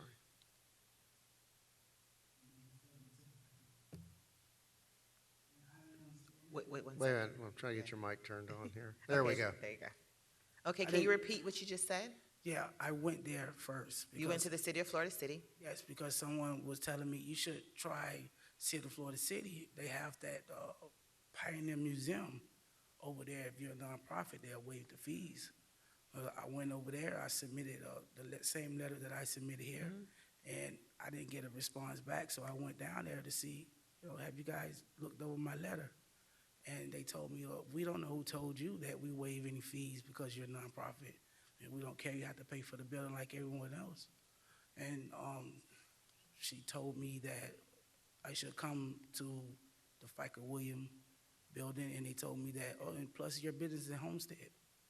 I didn't understand that because I'm going to serve everybody, not just people of Homestead. Wow, I'm sorry you had that experience. Just so you have children from the city of Florida City? Yes. You said city of Florida City, Homestead, Goulds, Perrine. Yeah, Goulds is going to offer me Tuesdays there inside Okay. their community center. So is it that when you're in Homestead, you work with the children from Homestead, or all of them? And then when you're in Goulds, you work with the children in Goulds? How does that work logistically? Well, the community, the LGBT community, whether they're students or some of them are adults. Okay. Adults are the ones that's struggling with coming out issues. Okay. So a broad stakeholder group. Yes. Not necessarily just children. But my question is, when you're in Goulds, are you there to service that population, or you'll open it up to everyone you work with? I'm trying to determine how the city of Homestead can support, but I want to make sure that you are reaching out to other entities to provide support, since you will be servicing other stakeholders in addition to those in the city of Homestead. Yes, ma'am. Goulds on Tuesdays, supposed to start next week, Tuesdays, 6 to 8. On Tuesdays, every Tuesday? Yes, ma'am. Okay. I think a great on-ramp for you in the city because we want to be hospitable because of the type of service that you're providing. Once or twice a month. I wouldn't recommend Fridays because Fridays may be a busy day. Pedro, chime in with that. First Fridays has a nice ring to it, but I think that may be a busy day for the FICO Williams. Perhaps another day within the week. If you can chime in and share with us which day is not like a high use day at the FICO Williams. Pretty much the other weeknights, Monday to Thursday, are pretty open. Friday, Saturday, and Sundays heavily with the parties and different events. So Mondays, because the councilwoman recommended not Thursdays because you have meetings on Thursdays, but perhaps on Mondays. Okay. I say once a month until we look at the attendance and how the activity flows, and then if there is a need to increase it to twice a month. Wouldn't go beyond twice a month because there we go, locking in those dates and times. But I recommend we start with Mondays, Okay. first or second Monday of the month, and then you share with us how things are going, and then we can determine the next steps from there. Yes, ma'am. Does that sound fair? Yes, ma'am. For 3 months, December, January, February? Yeah, let's see how that goes. Okay. Thank you. Thank you. Thank you. God bless you all. Happy holidays. Yeah, then we have to still vote on this though, Yeah, right? right. We have So- to vote on it, so just. So we need a motion to reflect what we've discussed Yes, here. so a motion to amend the request to meet on Mondays, one Monday per month, First Mondays. first Monday per month for December. Which months did you Oh. say? Well, we got, I don't know, were you gonna be up and running in November? I was looking forward. Let's just say November, December, Start January. in December. Well, December, since November 1st is gone. Yeah. So December, January, February, 3 That's fine. months. We'll see how it goes. Share with us the attendance, and then we talk about next steps. Okay. So they amend this to meet on the first Monday commencing December, concluding in February, at which time we'll have a conversation about the attendance, and then we'll determine how we move forward from there. All right, so we have that motion by Vice Mayor? Second by Mr. Roth. Any further discussion? All right, Madam Clerk? Councilwoman Bailey? Councilman Roth? Councilman Fletcher? Councilman Shelley? Vice Mayor Fairclough Staggers? Yes. Mayor Losner? Yes. The motion carries. Thank you. We're at God bless you tab, all. Happy holidays. thank you. Tab 16? Where we are? Oh, yes. Okay, we need a motion to extend the meeting till 9 o'clock? Yeah. Okay, so do I have a motion from the Vice Mayor, seconded by Councilman Shelley? All in favor of the extension to 9 o'clock? Aye. Unopposed? Okay. All right, tab 16. Mayor, staff recommends mayor and council authorize the city manager to award bid 201904 for sidewalk repairs and installations to Metro Express as the primary vendor and Wrangler Construction as the secondary vendor. Services shall be provided to the city on an as-needed basis and within established department budgets. The initial term of this contract shall be from the issuance of the notice of award through September 30th, 2021, with 3 additional one-year extensions if mutually agreed upon by the parties. The bid is for the purpose of repairing and installing new sidewalks, removing damaged and/or broken sidewalks, and the installation of curbs and gutters, and ADA pedestrian ramps on an as-needed basis. Staff believes it's in the city's best interest to award the bid to 2 vendors in order to maximize response times and flexibility. Thank you. Questions from council? Questions from council? Any questions or support or opposition from the public? Close the public hearing. Do we have a motion for approval? Moved by Councilwoman Bailey, seconded by Councilman Fletcher. Madam Clerk? Councilman Fletcher? Councilman Shelley? Councilman Roth? Yes. Councilwoman Bailey? Vice Mayor Fairclough Staggers? Yes. Mayor Losner? Yes. The motion carries. Thank you. Tab 17.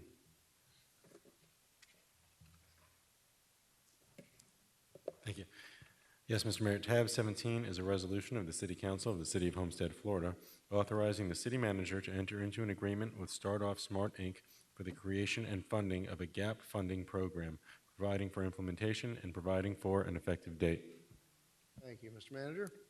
Staff recommends Mayor and Council approve the attached resolution authorizing the city manager to enter into an agreement with Start Off Smart SOS for the creation and funding of a gap funding program, which would be used to temporarily house homeless families until they can be permanently housed in long-term shelters.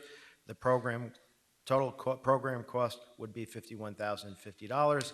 Now, I just wanted to be clear, because this is part of that package that we discussed. As we had our initial first staff meetings, the county was in the process of doing a homeless census, which we were a part of. Unfortunately, that census, in essence, what they do once a year is they go through and they count homeless. Unfortunately, at the time of the census, it was pouring rain like for the 2-3 days. So we don't feel it was a really good count. But as we were talking about the homeless population in Homestead, not just the numbers, but the demographics, the categories of homeless, one of the things we talked about is if, we brought SOS in because they deal a lot with the homeless population here. They're already providing service, so we didn't really want to reinvent any wheels here. Is we asked them if there was one category of homeless people that you felt you didn't have sufficient resources for, that were emergency needs that we're just not addressing. Well, they raised the fact at that meeting that we had families living in cars right then at that meeting, that we were waiting for them to get into the county system. So I asked them, how do we buy our way out of that problem? And this was the solution they came up with, which is, okay, so they come to SOS, we know they're living in a car, and SOS doesn't have the funding to put them in a hotel temporarily until the county programs kick in. So we asked them to do is, how much money would you need to kick us in for the next, for a year? And we'll use it as we need it, of course, but the idea would be, if it costs you $1,500 to put a mother and her children at a hotel for 4 or 5 days until they're in the county program, that seems like something that you would all want to do, so that's why it's on this agenda as part of the overall package. So we're really not looking as a city to get into social services, but we do have a nonprofit that we work with, so in essence what we're doing is making a contribution to SOS for the specific purpose of enhancing a program that they're already doing for the city. Thank you, Mr. Manager. Questions, comments? Mr. Shelley. Yeah, thank you, Mayor. Yeah, I think when I first saw this, I had some concerns just because, why do we just seem to pick SOS out of thin air, or why, when there's all these other programs out there or other organizations that specialize in homeless populations and serving those homeless populations, why were we deciding to, without asking for additional organizations to apply or submit applications for what they propose to do, why we went with SOS. But my understanding is that it's because the population that we're focusing on is women with children. Yes. That it's not all homelessness, it's not all families, it's primarily what SOS has been doing is a niche kind of program that they have that other homeless organizations may not focus specifically on, but it's women with children. And so based on that, I'm more comfortable with it, but I just wanted to at least publicly kind of put that out there where we were, how this came to be. My apologies to correct the record. I said women and children, but technically it could be a father and children. It's basically families that are homeless and are waiting for county service. Typically, the county will prioritize families because the last thing you want is to have children that are out on the street. So they understand the importance of getting that taken care of as quickly as they can. But because there's so much need, there is a gap in time. Sometimes there's no gap, and sometimes there is a gap, and so what we're just trying to do is fill that gap through temporary housing until the county programs kick in. So really the focus is more the kids aspect of it. It's any homeless person who is responsible for children, whether it be mother children, father children, or family unit. If it results in the children themselves being homeless and on the streets, then that's when the focus is on with SOS and their particular program versus a generally homeless program, which is focused on maybe individuals themselves. Right, because if it's just children alone, then there's a whole different system that kicks in. Correct. So but if there's children that are in the custody of an adult and they're living on the street, we feel that we should figure out a way to get them off the street immediately. So the first line of our defense typically is police officers. Police officers are the ones that discover it. Police officers, SOS is housed in the police department, working hand in hand with the police department. So that's why we felt SOS is really, what you have is, let's assume tonight, for example, a police officer encounters a family on the street. We don't really want them going through a night on the street. We just don't think that that's the right thing to do. And so that's why SOS, and since they do it already, it was just a function of they don't have enough money to do it every time they need it. And so our hope is they won't need $50,000, maybe it'll be less, but we wanted to make sure that they had sufficient, we asked them to estimate what they think per year it's going to cost them for this type of service. All right, thank you. Thank you, Mayor. Thank you, Mr. Shelley. Any other council comments? Mr. Roth. Thank you, Mayor. Yeah, I don't know how many times I've called Sandy and Debbie at 6 or 7 o'clock in the evening with this type of a situation. And the amount of, I don't want to call it red tape, that some of these organizations that help other people is enormous, and there's no space. As I spoke earlier, the people that we fed during the holidays that were in transitional situations, is what they're calling them, we're all living in hotel rooms throughout the city, and it's a huge need. It's a bigger need than the city of Homestead can handle on its own.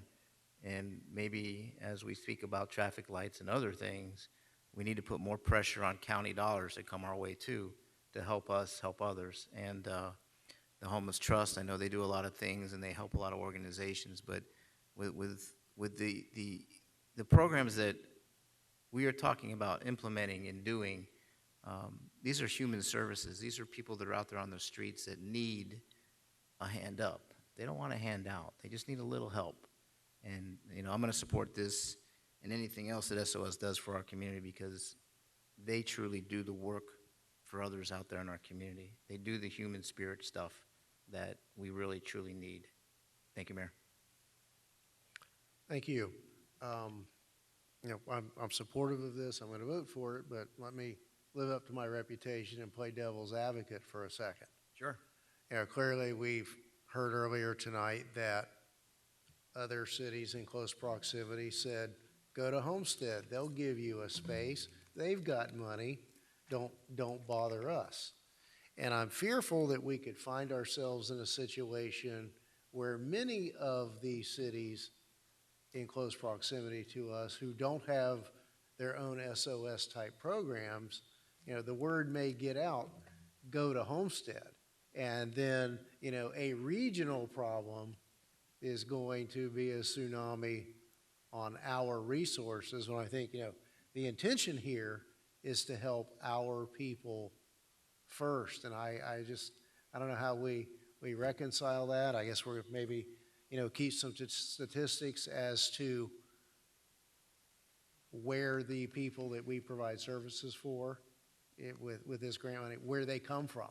You know, were they residents of Homestead when they became homeless? What is their connection to Homestead, so that we can track this? I mean, clearly it's a step in the right direction. It's part of a bigger package tonight, but you know, I don't want to be known as, you know, I don't want us to take on the burden of the county and other employees, because these things can very quickly spiral out of financial control. And you know, thinking out loud, there's so many very generous not-for-profits in this community that maybe as this progresses, we could partner with them and pool funds into one location to help those with this kind of need, rather than, you know, these families having to find a church or Kiwanis or Rotary or Seroptimus or whatever it may be, that maybe, you know, we can partner and get more bang for our buck, and those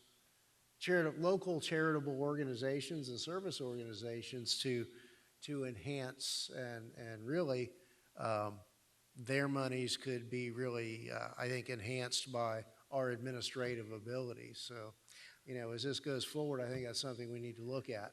I would say your concern is real. We share the same concern. We see this really as a Band-Aid. We were very optimistic when we heard you all at swearing in talking about figuring out how to hold other layers of government accountable, because while we do a lot of lobbying for the state and the federal, We don't do a whole lot of lobbying at the county level, and we've been fairly unsuccessful in getting quick action on needs that we have here at the city.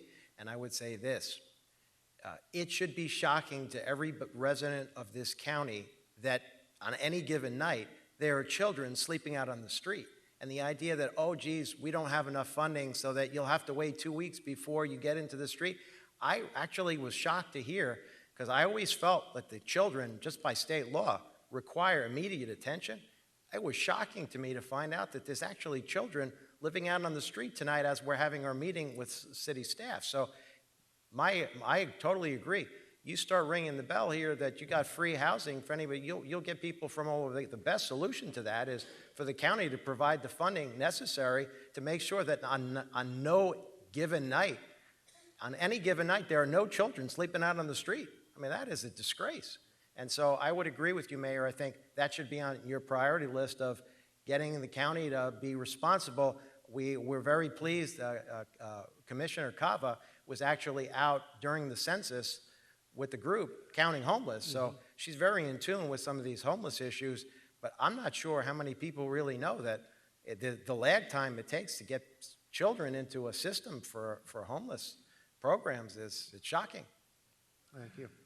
So we'll monitor it, and I mean, if we find it's like all of a sudden we have this migration in, I think it should expedite the concerns you have with your county Pressure on the representatives county. to start funding. Obviously, if it takes 2 weeks to get them into a program, there's not sufficient funding for the programs necessary to house families on an emergency basis. So that's where we probably want to tackle that. Thank you. All right, do we have a motion for approval? Moved by Mr. Roth. Second. Second by the Vice Mayor. Madam Clerk. Councilman Shelley? Shelley? Councilman Shelley? Councilwoman Bailey? Councilman Fletcher? Councilman Roth? Yes. Vice Mayor Fairclough Staggers? Yes. Mayor Losner? Yes. The motion carries. Thank you. Since it's 9 o'clock already, let's go ahead and have a motion to extend to 9:30. So moved, seconded. Moved by Vice Mayor, seconded by Mr. Fletcher. All in favor? Aye. Opposed? Thank you. All right, tab 18. Tab 18 is a resolution of the City Council of the City of Homestead, Florida, approving the funding agreement with Signify Health LLC, authorizing the city manager to execute the agreement, providing for implementation, providing for an effective date. Mayor, staff recommends Mayor and Council approve the attached resolution authorizing city managers to negotiate and execute a contract in substantially the form attached with Signify Health LLC to develop, curate, and maintain a compliant, accountable network of community-based organizations on the Signify community platform. And there's one other element to this, and they're here if you want a full presentation, but there was one other element to this that we didn't discuss, because this Signify component of this wasn't just about homeless, although that is an important piece to this.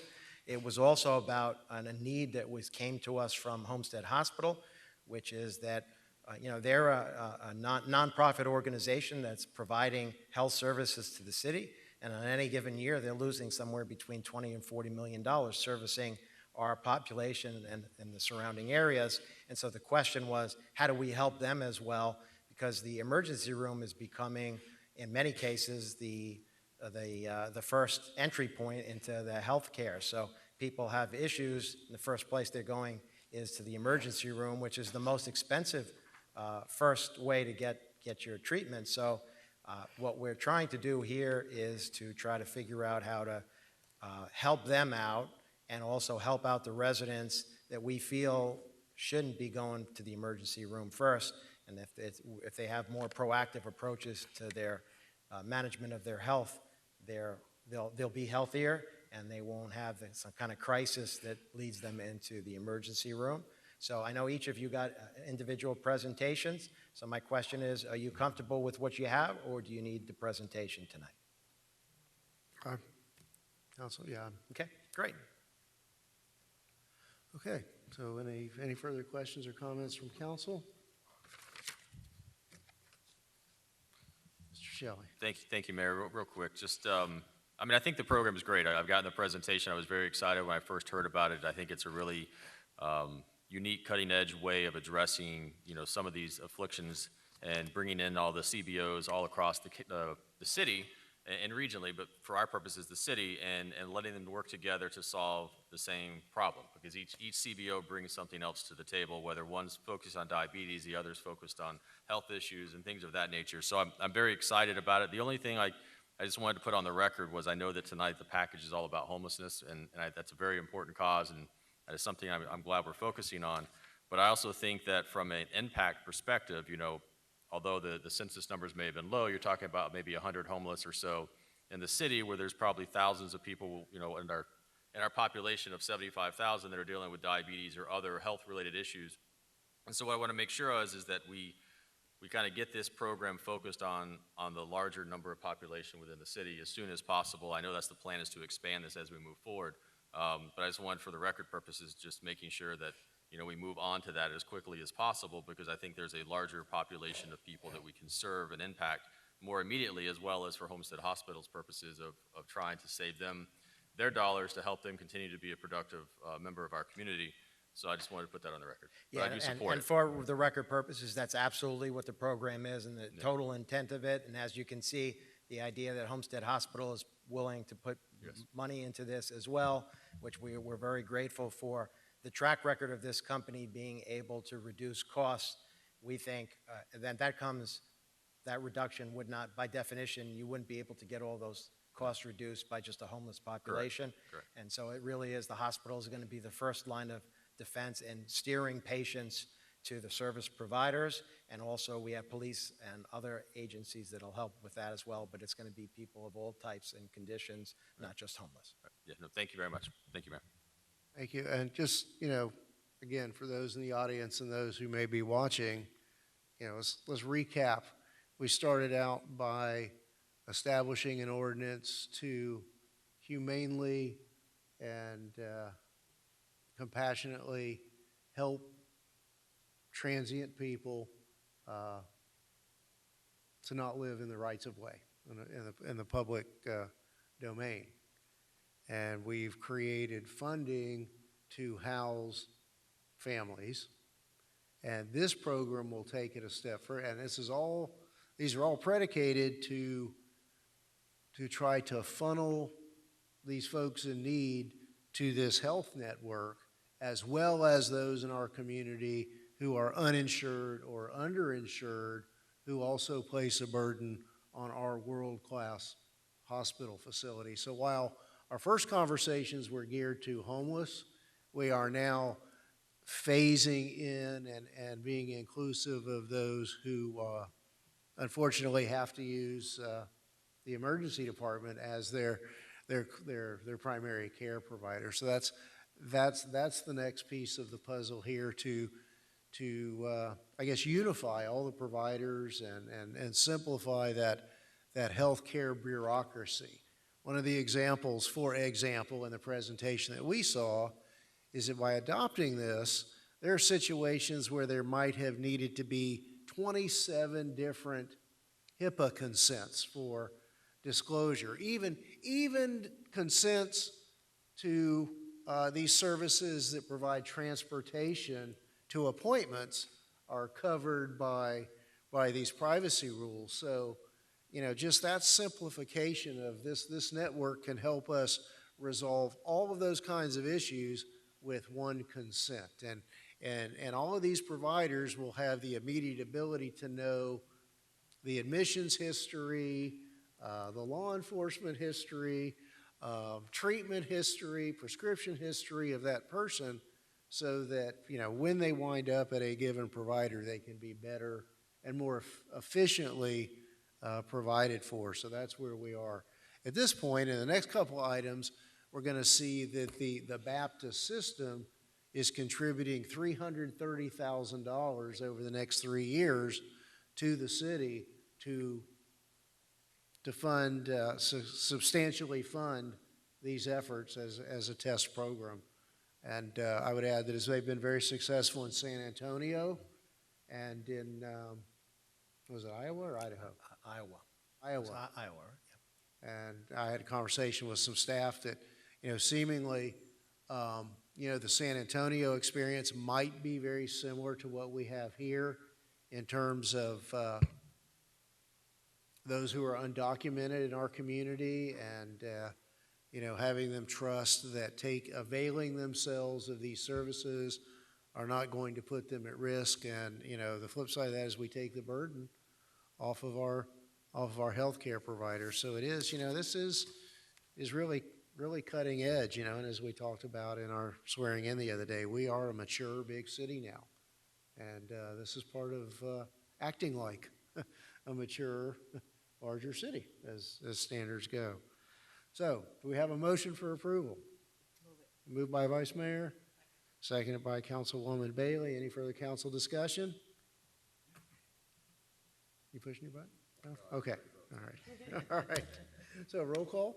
Councilman Roth? Yes. Councilwoman Bailey? Councilman Shelley? Councilman Fletcher? Vice Mayor Fairclough Staggers? Yes. Mayor Losner? Yes. The motion carries. Thank you. Tab 19. Yes, Mr. Mayor. Tab 19 is a resolution of the City Council of the City of Homestead, Florida, approving the grant agreement with Homestead Hospital, authorizing the city manager to execute the agreement, establishing a budget in the amount of $300,000 for the expenditure of grant funds, providing for implementation, providing for an effective date. Staff recommends Mayor and Council approve the attached resolution authorizing the city manager to enter into a grant agreement in substantially the form attached with Homestead Hospital. And we'd like to thank them not only for the contribution, but also the work it's going to take and the effort it's going to take. Without their participation, obviously, the first piece wouldn't have been possible. So we're very grateful for them working with us to make this thing happen. Right, thank you. Initial questions from council? No? Okay. Do we have any public questions or comments? All right, do we have a motion for approval? Moved by Councilman Roth, seconded by Councilman Fletcher. Roll call? Councilwoman Bailey? Yes. Councilman Fletcher? Yes. Councilman Roth? Yes. Councilman Shelley? Yes. Vice Mayor Fairclough Staggers? Yes. Mayor Losner? Yes. The motion carries. Thank you.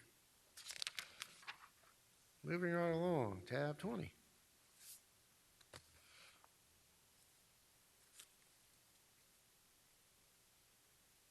Double click it. Or did we There we kill go. your? Okay. Mr. Mayor, tab 20 is a resolution of the City Council of the City of Homestead, Florida, approving a grant agreement with Health Foundation of South Florida, authorizing the city manager to execute the agreement, establishing a budget in the amount of $30,000 for the expenditure of grant funds, providing for implementation, and providing for an effective date. Staff recommends Mayor and Council approve the attached resolution authorizing the city manager to enter into a grant award agreement in substantially the form attached with Health Foundation of South Florida. Again, we thank them as well. They are very excited about this and are going to be an important partner to us as well. Thank you, Mr. Manager. Any questions or comments from council? And from the public? We have a motion for approval. Moved by Councilman Fletcher, seconded by the Vice Mayor. Madam Clerk? Councilman Roth? Yes. Councilwoman Bailey? Yes. Councilman Fletcher? Councilman Shelley? Yes. Vice Mayor Fairclough Staggers? Yes. Mayor Losner? Yes. The motion carries. Thank you. Tab 21. Yes, Mr. Mayor, tab 21 is a resolution of the City Council of the City of Homestead, Florida, approving the agreement for professional services with Homestead Main Street, Inc., authorizing the city manager to execute the agreement, providing for implementation, and providing for an effective date. Staff recommends Mayor and Council approve the attached resolution authorizing the city manager to enter into professional service agreement with Homestead Main Street, Inc. for a total of $50,000. To the terms of this agreement, Homestead Main Street, Inc. will conduct a series of events and engage in marketing activities, will attract visitors to Homestead's downtown. This is just a continuation of what we've had in the past. It's just, in essence, a new series of renewals. Thank you, Mr. Manager. Any questions or comments from council? Questions or comments from the public? Oh, I'm sorry. Councilwoman Bailey. Thank you, Mayor. I just wanted to say that I always enjoy Homestead Main Street's events. One of my first memories of living downtown was walking out, and going to one of the Homestead Main Street events. And I think you guys do a really great job in incorporating all the different cultures that make up our great city. So I just wanted to commend you on that, and say that I think you're doing a great job. Thank you, Mayor. Thank you, Councilwoman. Right. Do we have a motion for approval? Moved by Vice Mayor, seconded by Councilman Roth. Madam Clerk? Councilman Fletcher? Yes. Councilman Shelley? Yes. Councilman Roth? Yes. Councilwoman Bailey? Yes. Vice Mayor Fairclough Staggers? Yes. Mayor Losner? Yes. The motion carries. Thank you. Tab 22. Tab 22 is a resolution of the City Council of the City of Homestead, Florida, authorizing the purchase of various vehicles for the police department, including 12 Dodge Chargers from Allen J. Fleet Sales with related vehicular equipment from Strobes R Us and graphics from Creative Fleet Markings, LLC, 2 K9 Chevy Tahoes from Allen J. Fleet Sales with related vehicular equipment from Strobes R Us and graphics from Creative Fleet Marketing, LLC, 2 Chevy Tahoes from Allen J. Fleet Sales with related vehicular equipment from Strobes R Us, and 212 computers and 10 monitors for various departments from CDWG pursuant to City Code Section 2-411.1A5, exemptions from competitive bidding, providing for financing of all purchases pursuant to the City National Capital Finance, Inc. Master Lease, providing for implementation and providing for an effective date. Mr. Manager? Mayor, staff recommends mayor and council approve the attached resolution authorizing the city manager to purchase equipment software for several city departments as outlined in the attached Exhibit 1 purchase summary memo. All purchases are for equipment, products, services approved as part of the city's capital improvement plan and will be financed through the City National Capital Finance, Inc. master lease as part of this approval. All purchases are in accordance with existing contracts and are, as such, are exempt from competitive bidding pursuant to City Code Section 2-411.1A5. Part of this approval is award of contracts as listed in the vendors. Total approximate cost of the purchases financed is $1,660,000. Annual lease payments for this equipment will be approximately $223,937 over 5 years, which will be financed under City National Capital Finance Master Lease Purchase Agreement. Annual payment for fiscal year 2020 will be $167,953.31 with quarterly payments to CNCF starting in March 2020. Funding for the equipment is from various sources. The general funds police department will fund $725,156 for 16 police vehicles. Citywide computers will be funded from the various user funds, and they're all listed in there. They're all listed there. And then one other thing, just to correct the record, because I know, this paragraph here makes people nervous when it says exempt from competitive bidding, but what we found over time, particularly with police cars, is larger agencies, they do the bidding. And so because you're buying in bulk, they tend to get the cheaper prices. So when you're a smaller city and you're buying a smaller number of vehicles, if you do your own independent competitive bidding, typically the prices we found have not been as good as when you, what they call piggybacking on a larger agency's already competitive bid that's done. So when you buy vehicles under this system, you're not doing no bids. In essence, what you've done is some larger agency has done the bids for you, and you're basically availing yourself of those cheaper prices. Thank you. Any questions or comments from council? Any questions or comments from the public?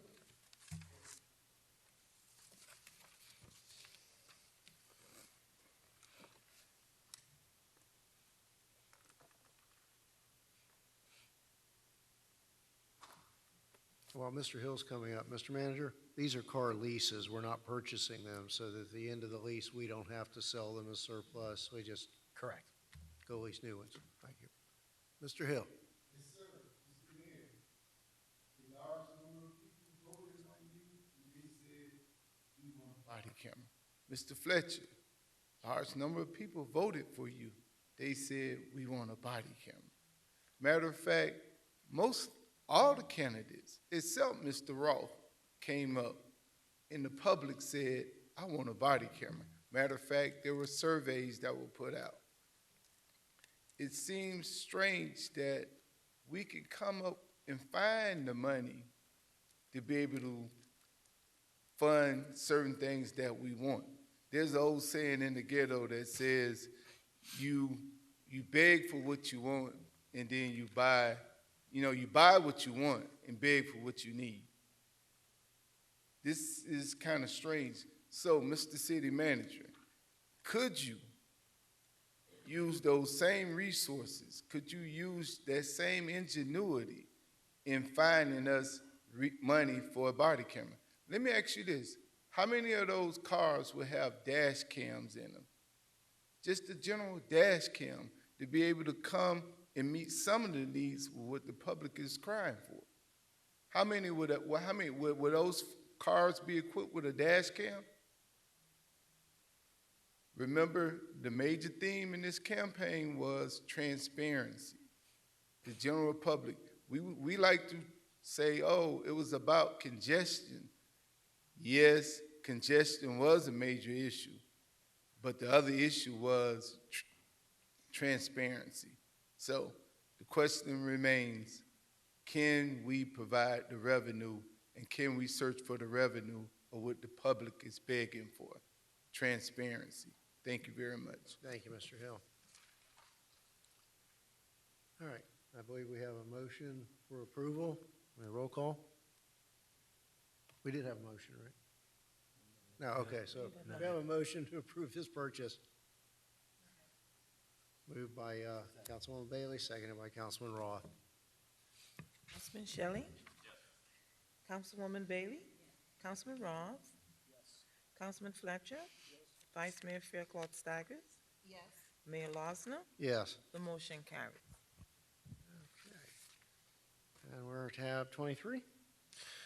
Tab 23 is a resolution of the City Council of the City of Homestead, Florida, adopting a revised manual for the administration of the United States Department of Housing and Urban Development Community Redevelopment Block Grant Program, providing for implementation, providing for an effective date. Mr. Manager. In 2008, the City of Homestead became eligible to receive direct funding from the U.S. Department of Housing and Urban Development when the city's population reached 50,000. In 2011, the city created the CDBG program manual in order to provide information to the citizens of Homestead about the city's CDBG program and funded projects as a result of the changes in HUD guidelines, including the incorporation of CFR 200, along with the other current regulations. Staff is recommending the adoption of the revised CDBG program manual 2019. Staff recommends Mayor and Council approve the attached resolution authorizing city manager to take any and all action necessary to implement the revised CDBG program manual. And that's it. That's why we need Calvin around. Thank you, Mr. Manager. Question or comment from council? Vice Mayor. Yes, thank you, Mayor. So CDBG is something that's very important to me, particularly the public service arm of that, because it provides increased services to low-income individuals. A question that I have here about the new restrictions or amendments to this is the public service piece on this. Is Calvin still here? If you can come up, Calvin, please. Can you just explain what this now means? Because there will be several nonprofits that apply for these CDBG grants for public service. Full disclosure, what's always on my radar is STEAM and activities for children, seniors, and then now we can talk about how we can support homeless services because it is an eligible activity under public service. But can you just talk about what this means as it relates to new services, quantifiable increase in the level of existing public services, that by which has been provided or on behalf of local government? Talk about that little piece and what that now means. What section are you looking at specifically? I am under, what is this? Eligible public service activities. Then it lists it there. And then the CDBG regulations. Is there a It says cards. Wait, let me, it doesn't have a page on here. Let me count it. Well, I can tell you it doesn't change anything really for eligibility or the amount of money that's available. All this is doing is updating some federal rules and regulations. Specifically, there were two CFRs, 24 CFR Parts 84 and 85, and they got revoked and combined into 2 CFR Part 200. And that's all administrative requirements, mostly dealing with procurement, cost standards, kind of the nuts and bolts, backroom administrative issues, but there's nothing in here that's going to do anything to curtail what we're already doing. Because it says here, excuse me, I guess the goal is to prevent substitution of CDBG funds for recent support of public services. So what does that mean? Well, what that means is that if a nonprofit or an organization is providing a public service and it's been budgeted already somewhere else, they cannot then use our money, apply for our money, and displace the money they already have. Somewhere else, like where? From anywhere else. So how would you know that? Well, that's... What if they don't disclose it? Well, then they're committing fraud. Well, what if they don't know to disclose it? Well, I mean, I haven't seen that before here in this community. You know, normally these public service programs don't just spring out of the woodwork. I mean, usually they're pretty well thought out. So usually we know if it's a new program. That's why we prefer to fund new programs, because then you don't run afoul of that regulatory requirement. Because if it's a new program, it's never been funded before, so it's not. Well, I don't agree with that either, because what if there's a great program that we want to continue, as opposed to funding it one time, when we want to determine a level of impact, particularly for STEAM, for children in schools. So I don't want that to be a one and done. What if we want to continue to fund it? Well, then we have to be very careful, because there are HUD rules and regulations, and I don't have them with me right now, but there are rules about continuing to fund services at the same level year to year to year. Right, you can't, because it says it has to be a quantifiable increase in the level of it. So that's fine. That is correct. But I think it needs to be clear to the nonprofits. That's why I'm asking this, so that we can communicate that in layman's terms, so that there's a full understanding of the new expectations for this public service portion. It's not actually a new expectation. We've just written it out a little more clearly, I think. I don't know if it's clear, though. Well, maybe not. I'm not disagreeing with you. So I can go back and look at it and maybe. I just want hash it clarity. out a It little doesn't have to be tonight. Yeah, sure. But moving forward, for those applicants that apply for these public service funds, that it's clear to them what the expectations are, because it's really not clear here. I understood. And we do actually, in the application, we do go out of our way to try to explain that. But yeah, point well taken. Thank you. And then also, before I release the floor, All right. since we're talking about homelessness and the funding for that, this is a great opportunity to be able to allocate funds or open it up to different nonprofit organizations to apply for CDBG funds to provide support for homeless services, because it meets those national objectives and it is an eligible public service function. Yes, Councilwoman. And in the past, you have funded homeless activities that don't always look like homeless activities on their face, like. It didn't look like what we're presenting tonight. No. So it can be more aligned to what the direction that we're going in. Right. And just so, I mean, some of our projects, like, for example, New Hope, you funded New Hope a lot. And sometimes it gets reported as a public facility or as housing, but it's as much. But that's more like drug facility treatment. It is. It's not directly aligned to what our goal is here. So it was just a suggestion. Yes, ma'am. Thank you, Mayor. Thank you, Vice Mayor. Further? No? All right. We have a motion for approval. Move it. Moved by Vice Mayor. Seconded by Mr. Fletcher. Oh, okay. Just wait. One of you two. All right. Anything further from council? Madam Clerk? Councilwoman Bailey? Yes. Councilman Shelley? Yes. Councilman Fletcher? Councilman Roth? Yes. Vice Mayor Faircloth Staggers? Yes. Mayor Losner? Yes. The motion carries. All right. Where are we? Tab 24. Oh, Fletcher? This is kind of a gray area for me, so due to potential conflict with my employer, I'm going to recuse myself from voting on this issue, and we'll follow up. Thank you. All right.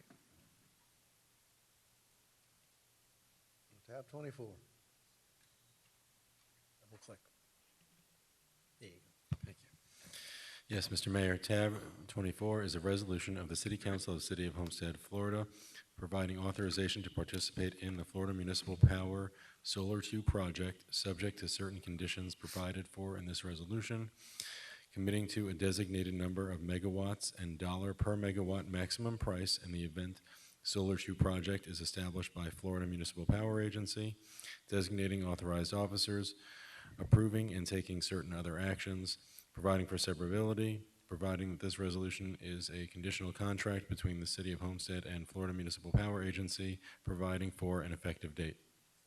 Mayor, slowly but surely, we've been working at trying to find alternative energy sources, and so if you approve this tonight, right now, it'll be a total of 27% of our power needs will be renewable resources. So we're making real progress in that regard. Staff recommends Mayor and Council approve the attached resolution authorizing the city manager to enter into an agreement with the Florida Municipal Power Agency to participate in a second solar project called Solar 2 Project. Participation in this project is contingent upon a cost per megawatt hour of $28 or less. And this is in November of 2017 was the first project that we worked on. Thank you, Mr. Manager. Anything from council? No? My question is, to me, this reminds me of that perpetual agreement we have to buy from the St. Lucie plant, that whether we need it or not, we're locked into this for 20 years, conditioned upon the price being below that $28 or whatever it was. So once they reach that, would it be fair to say that if new and more efficient solar technologies came into play, and the technology that was utilized by this provider wasn't modernized, we could be faced for a period of time at paying a higher rate than the current technology or the current? I would say technically yes, and also you make a very good point, which is anytime we enter into these long-term agreements, you do risk the potential of locking in. It's also been the dilemma with how to replace our current generation.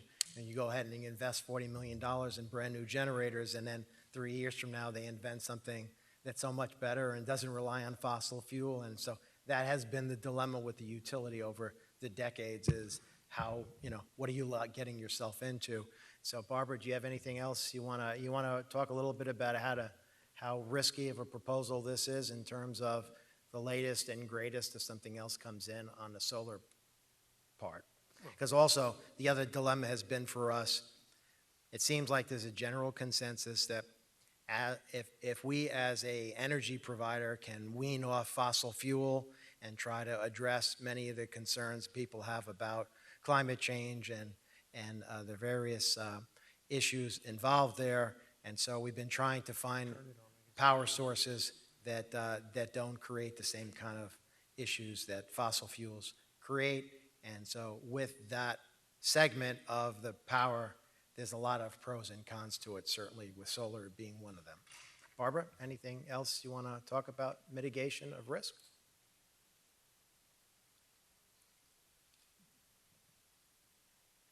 Just need the microphone. I hit the button.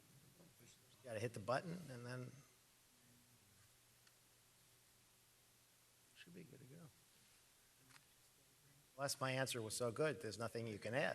Your answer was perfect. Okay. There is a provision for exiting. If a participant wishes to exit the project, the Florida Municipal Power Agency will facilitate the transfer of energy to other willing participants or sell to others.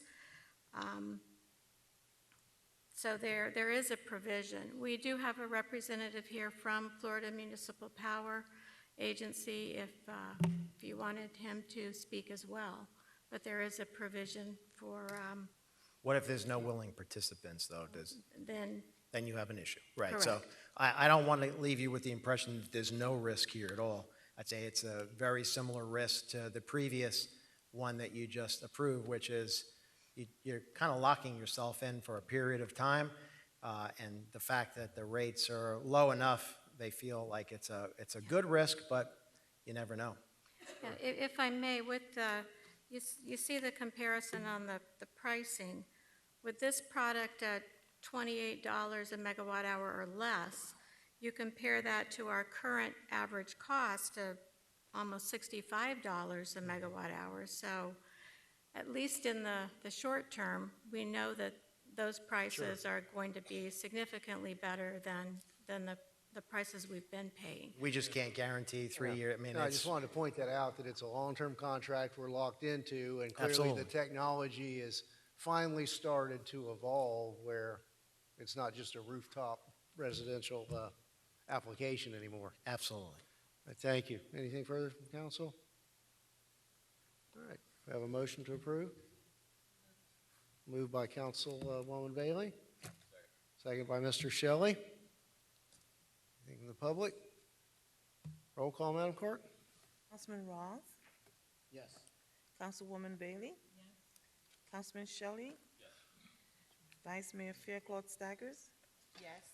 Mayor Losner? Yes. The motion carries. Thank you. Tab 25.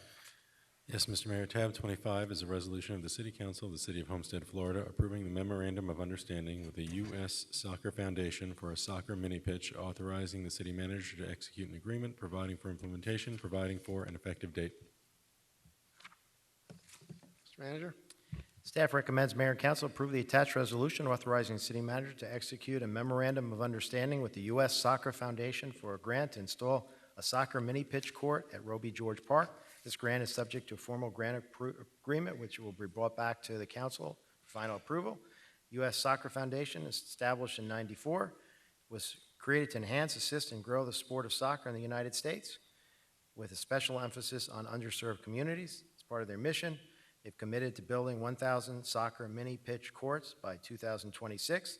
Thus far, they have the resources to build 400 and are now starting a fundraising campaign to secure resources for an additional 600.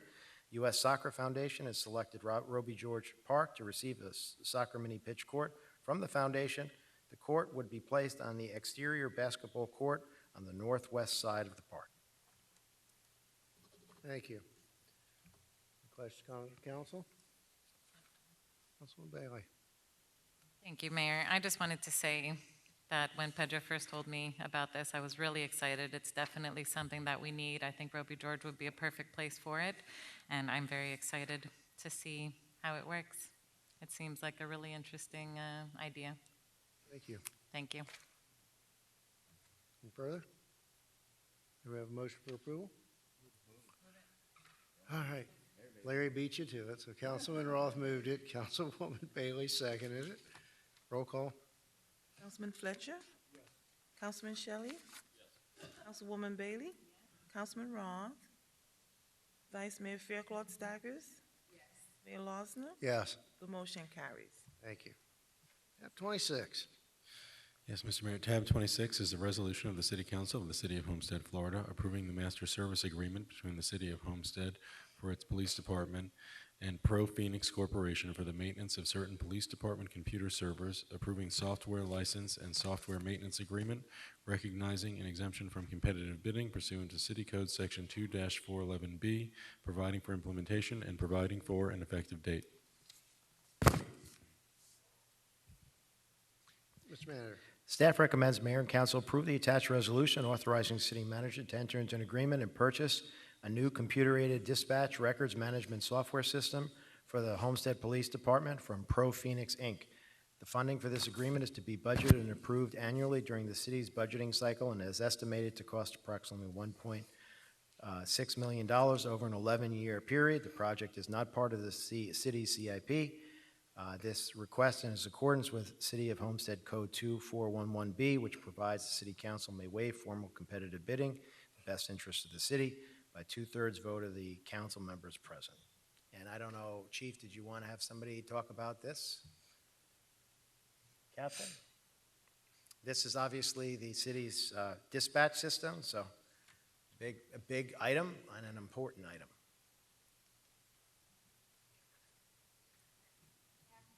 Why don't you just use the room? All right, we've got your mic on. You're on, Captain. Good evening. Bear with me here. I'm a little bit under the weather, so I have to take a drink of water or something. This purchase for PROPHOENIX, it'll be a new version of our C.A.D report writing system and the records management system. To understand why we're going here now to this new service, you got to take a look at where with the current product we're at. We're currently with a product called Central Square, which we've been with them for the past 10 years under various different names, but they've had name changes, and now the most recent thing is a merger of 3 or 4 companies to create this company called Central Square. The idea behind it is that they have selected 2 products that they are eventually going to have the police departments go under, whoever goes with them. One is for police departments that are 200 man and below, and the other one is 200 and above. The one we would go to is a Central Square Pro Suite, which is powered by a company called Zerker. And from what my research on that is that it is a out-of-the-box software with no room for any customization to meet our needs. So the product that we're currently on, that we're currently utilizing, is now reached end of life. Is going to have no more future developments, major developments or updates. So now was a good time to start taking a look at different software programs to manage our computer-aided dispatch, records management, and report writing. I began to take a look at several different ones, and I did pretty extensive demos on two in specific, one of which was PROPHOENIX. The first time we took a look at them, they came to us with a product that was very responsive and people liked, but there were certain things that we didn't like about it. 8 months later, they came back to us and fixed everything that we said that we needed. And this is what this company is about, that they will change, they will customize anything that we need to fit our policies, to fit our current trends, the things that we need to do that is going to set us up for future success, not only now, but things in the future. So they made these changes. We did this by committee through various members of the department, from dispatch to property and evidence to our analyst. Took a look at this product, and everybody liked it. But we knew we had to do our due diligence and take a look at some other ones. So I looked at another one called Spielman. Spielman has now been purchased by Motorola, which we've had a great partnership with Motorola through our communications. And we took a look at that, and theirs were very good too, but they were lacking in a lot of areas. One is the customization that we felt that we needed, and the other is they were very limited on the modules that they had. They only offered us sort of workarounds. For instance, like a use of force module. There was no use of force module. They just simply, suggested that we write it a different way. And that's not where we wanted to go. We wanted to go and be able to customize it and fit what we need for the department. So the other thing we looked at was price. Currently, we've already paid off the software for Central Square over the 10-year period that we've been with them, but yet our maintenance agreement with them, had we paid it this year, would have been $180,000. When we get buy into this system, the software and the service agreement together will be $130,000, savings of $50,000. It will increase a little every year by year, but by the time we're done paying off the software, the final service and maintenance agreement that we'll have is be $113,000 per year. So it's a significant cost savings, and it's a product that is going to move us, for now, and then move us into the future. Council? Any questions? Fletcher. I've had some experience dealing with some of these software manufacturers. Did we take a look at other agencies that might be using the PROPHOENIX? Yes. Well, they are a newer company. They've been around for 15 years. They're mostly in the northern states. They are branching out into Florida. Northport, Florida just signed with them. There's county north of us that is very interested in moving this direction with them. We would be the first in South Florida to have it. Therefore, that's also why we're getting some of the excellent pricing with it, because they want us on board. And this is a 10-year structured deal? I'm sorry. Yes, yes. That's all for now, Mr. Mayor. Thank you. Any other council questions? Got a couple. I didn't hear whether you said you looked at several or 7 other products. Several. Several, okay. And you put them all through the demo phase, or? No, we only put through to the demo phase. 2? Yes, sir. The others were products that, through my research, was looking at it, they wouldn't meet our needs, or they were working on an outdated format. There was one that we looked at that is newer to the community, but it has not been yet approved in Florida. So there's different ones that I did look at just through either research or through asking other agencies. But the 2 that I heavily looked at was Spielman, the PROPHOENIX, and of course the Central Square. Right. Central Square didn't have a product ready for us to look at as far as what we would be going to in the future. And nor would they provide a roadmap or pricing. So again, that's part of our decision to go ahead and look elsewhere and move on. Okay, and the reason I ask is, you mentioned that seemingly the major issue with some of the other products was the inability to customize those software applications for our department. So I have to ask, what makes our department so different? I'm going to assume there's a lot of dispatch and report writing software out there that should fit the needs of hundreds, if not thousands, of police departments across the country, yet we needed specialized customization. How so? It's not necessarily we. A lot of departments do cry out for this as far as wanting to be able to, for instance, with our current provider, Central Square, we would ask, we need something as simple as something added to a drop-down box or create another box so that we can put an entry into. And a lot of these companies, including Central Square, are unwilling to do that, or if they are, it's going to be at a significant fee. PROPHOENIX, their approach is, as long as we're not doing something to, requesting to change the whole major function of the software, if it's something as simple as adding another box, a fill-in box, or some sort of selection, the way they look at it is they'll do it for free or at very little cost, but mostly for free, because they can push that out to other agencies, because the other agencies may be thinking of the same idea, but thinking, what can I do? So that is a major selling point for this company, and this is where probably a lot of companies are going to start going, and the ones that don't like that are pushing out of the box software and with no significant change, they may fall by the wayside. I don't know, but that's the way I see it. And talking with other law enforcement agencies, this is the way things that they would like to see as well.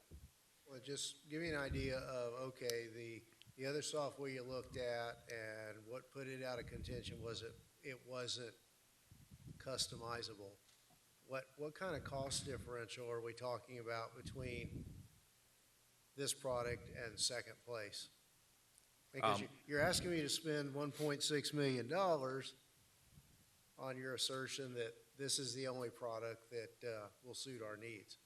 The second place product, their yearly cost to us would be about $154,000 a year for under a 10-year agreement. Total would have been, I believe, about $2 million. They would have given us a discount to go into the 10-year agreement, but again, that you'll have that yearly cost of $154,000 or $157,000 a year, as opposed to us, we're starting off at $110, and it will move up, but again, at the end, our monthly service in year 11 will go back down to $113,000 a year. Okay, well, that's what I needed to know, that the product that didn't fit your needs is more expensive and yes, sir, and that was one than of the product that does fit your needs Right. that you want me to vote on in blind faith, that it's in the best interest of the city to not have competitive bidding. Right. And second place was also a higher cost, so. Okay, thank you. That's all I had. Any? Right, any questions? You have anything? Oh, I'm sorry. You kind of triggered a question for me, actually. Can you provide an example, one example of how you wanted to customize or add something to the drop-down and you weren't able to? Like one example of something that you needed to add to the drop-down but was not able to, so that we get an idea of how you want to customize it. Okay, say for instance that we come up with another policy regarding use of force, and we want a specific type of use of force. Like our standard item in our use of force package right now says an officer, when he used force, one of the selections is hands, fist, or feet. Now, when you select that, it makes it look like that he used hands, fists, and feet, when in reality, the officer may have just used his hand to control the subject. Our current product would not change that. Our current company would not change that because that's what it is. And that's what a lot of companies have. Whereas, you know, speaking with PROPHOENIX, they will change it to exactly how we want it worded. And we can have different selections. Did the officer have to use his feet? Did he have to use fist? Did he have to use open hand? We can make those selections so it's clear when the report's printed out. It doesn't look like the officer used hands, fist, or feet. Right, so basically, it's not that you want to customize it how you want it worded, because that can be interpreted a lot differently. You want it customized so that it is specific as to what actually transpired. Correct. And not open to hands, feet, or whatever. But if it was feet, it's feet. Right. You want to be able to add that specificity to it. Right. Because then, like Okay. I said, in the simple case of just, you know, when the officer has to use his hands to control the subject and, you know, hold them down, but the only choice that we have right now, when they select that box, it says hands, fists, or feet. So it makes it look like something other than what it actually was. Okay, thank you. Thank you, Vice Mayor. Okay. We have a motion to approve. Okay, open to public comment.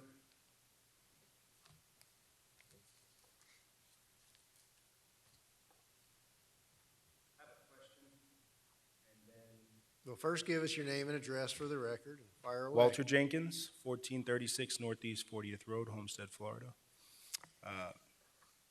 Officer? Captain? Captain, can I ask you what the training time frame is on this new system that you expect to be up and running, fully operational?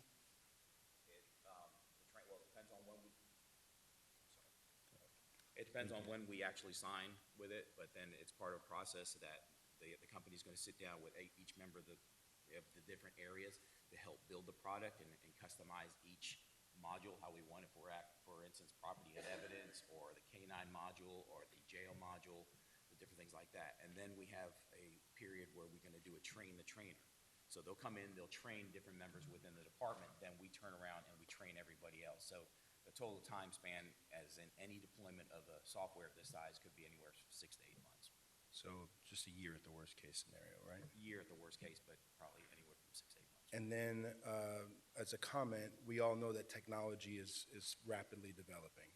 Just because of the status quo of the last exiting contract or term was 10 years, I encourage you to use the second place, more expensive option to negotiate a lesser term. Because in a short amount of time, there's going to be, your current best option is going to be your number 2 or your number 3. So even if it is more expensive, number 1 doesn't need to know that number 2 is a more expensive option for a shorter term. So I just think that I would encourage you to put yourself in a position so that number 1 currently doesn't become number 2 in year 2 or year 3, and you be locked into 10-year agreement.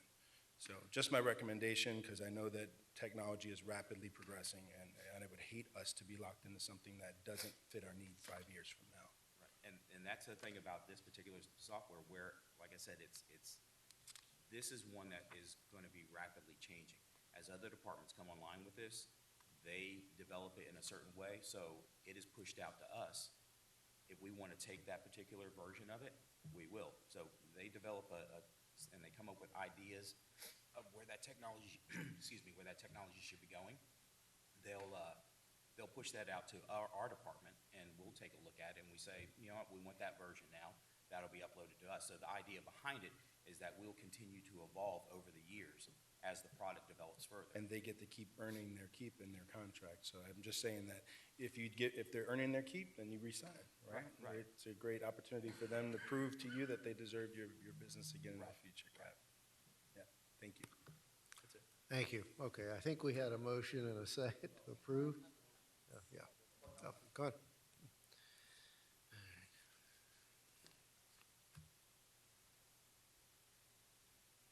Hello, Dr. James Eric McDonough, 32320 Southwest 199th Avenue. I'm interested with this system. You know, one of the reasons is kind of prompted some things. I recently got a report back that was done by Captain DeJean. And this report, or the complaint I filed, dealt with y'all's police officers lying, and there was video evidence that proved their lying. There was at least 4 videos from the city of Homestead and 2 from me. Not only were these videos digital that are on the city's server, but I also emailed copies of all these videos to the police department that Mr. DeJean had. However, Mr. DeJean was only able to view 1 video. Now, maybe I was misinterpreting this, and I thought it was just his incompetence. Maybe it's the computer system, and this new computer system will allow him to find all the videos so he can look at evidence. I'm not sure. I was just curious. I had that as a question. Thank you. Thank you. All right. Mr. Hill, come on down.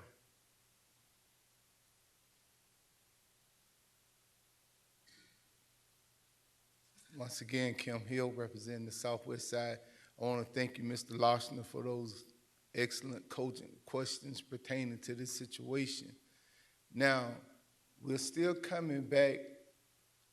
The previous administration did a myriad of non-competitive bidding, and we're still here doing non-competitive bidding. What is preventing us from having competitive bidding? Competition makes the horse trot. And me as a taxpayer, I don't want to have to rely on one point of view about this equipment. I need to be able to rely on the expert's point of view and be able to get the best of costs. So I would welcome the opportunity at this line of questioning per se. So basically, I want to come back to Mr. City Manager. Why are we consistently, this is becoming the norm in the city of Homestead, non-competitive bidding. It is eliminating other groups from trying to get contracts with the city, and especially in the minority community. These computer companies, you have some young computer companies with a lot of ingenuity that can create programs and maybe can compete. But when we monopolize this process, that's not a good thing. Thank you very much. Thank you, Mr. Hill. Any further public comment? Hearing none, I'll entertain the motion for approval.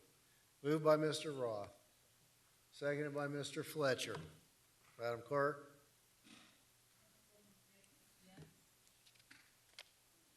Councilman Roth? Yes. Councilman Shelley? Councilman Fletcher? Yes. Vice Mayor Faircloth Staggers? Yes. Mayor Losner? Yes. The motion carries. Thank you. All right, guys, we're coming into the home stretch. I'm going to now open the floor for public comments. I have just a handful of requests that were submitted earlier. I apologize, I can't quite make out the last name. The first name is Kenny. Not? Is Kenny still here? Yeah. Okay. Mr. Fletcher? Make another motion to extend the meeting an additional 30 minutes. Moved by Mr. Fletcher to extend the meeting another 30 minutes. Second by Vice Mayor. All in favor? Aye. Thank you. Mr. Senate. Good evening. Kenny Sanat, 713 Northeast 33rd Terrace, Homestead, Florida, 33033. First of all, congratulations, Mr. Mayor, along with new councilman on winning this year's election. 2 months ago, I talked about the high electricity costs that a lot of the citizens or the residents in Homestead are complaining about. And I took the liberty of doing some research on the state of Florida website. Found out that our electricity rate is 8% higher than the Florida average. Our commercial electricity rate is 21% higher than the Florida average. Meanwhile, Florida City down the street from us is 9% less than the Florida average. Cutler Bay also 11% less than the Florida average. And I don't feel that as a city that we're really doing anything to really address this dilemma. This is something that's very important, and hopefully Mr. Losner, along with our new councilman, you guys could take this issue to heart and develop some type of plan or solution to really address this problem. And with all fairness, I did receive a call from somebody from the city to address this issue. They were supposed to send an agent, I guess, to evaluate my meter, but nobody ever came to my house. But yeah, that's what I wanted to bring to light tonight. Thank you very much. Thank you. Mr. Hill, anything further? You're next on my list.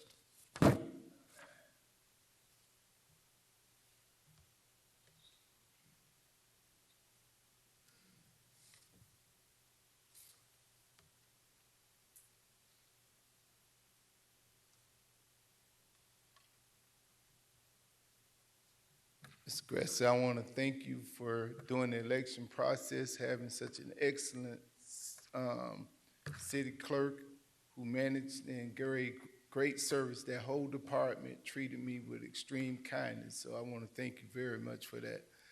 Mr. Losner, look at here, man. A. Philip Randolph. You remember A. Philip Randolph? A. Philip Randolph was one of the leaders of the march on Washington with Martin Luther King. Well, A. Philip Randolph during the early 1900s, wanted to meet Franklin Delano Roosevelt.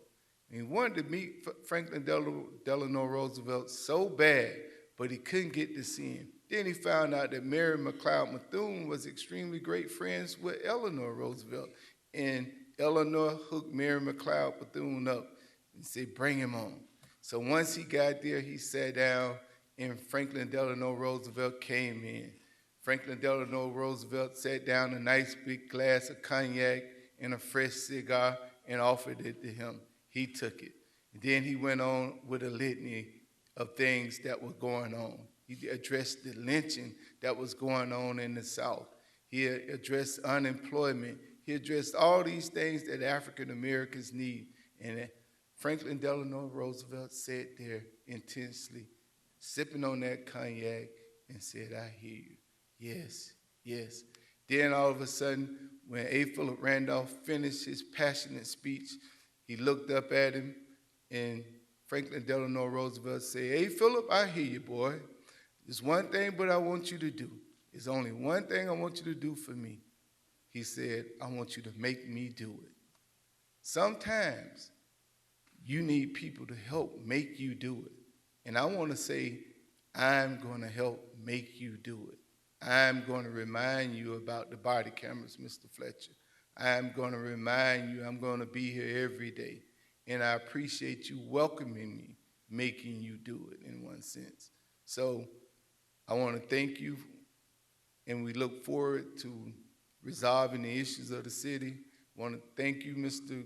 Grassi. We look forward to your services and everything, and having new beginnings and being able to come up with resolutions for the public. Thank you very much. Thank you, Mr. Hill. Mr. Sullivan, anything further?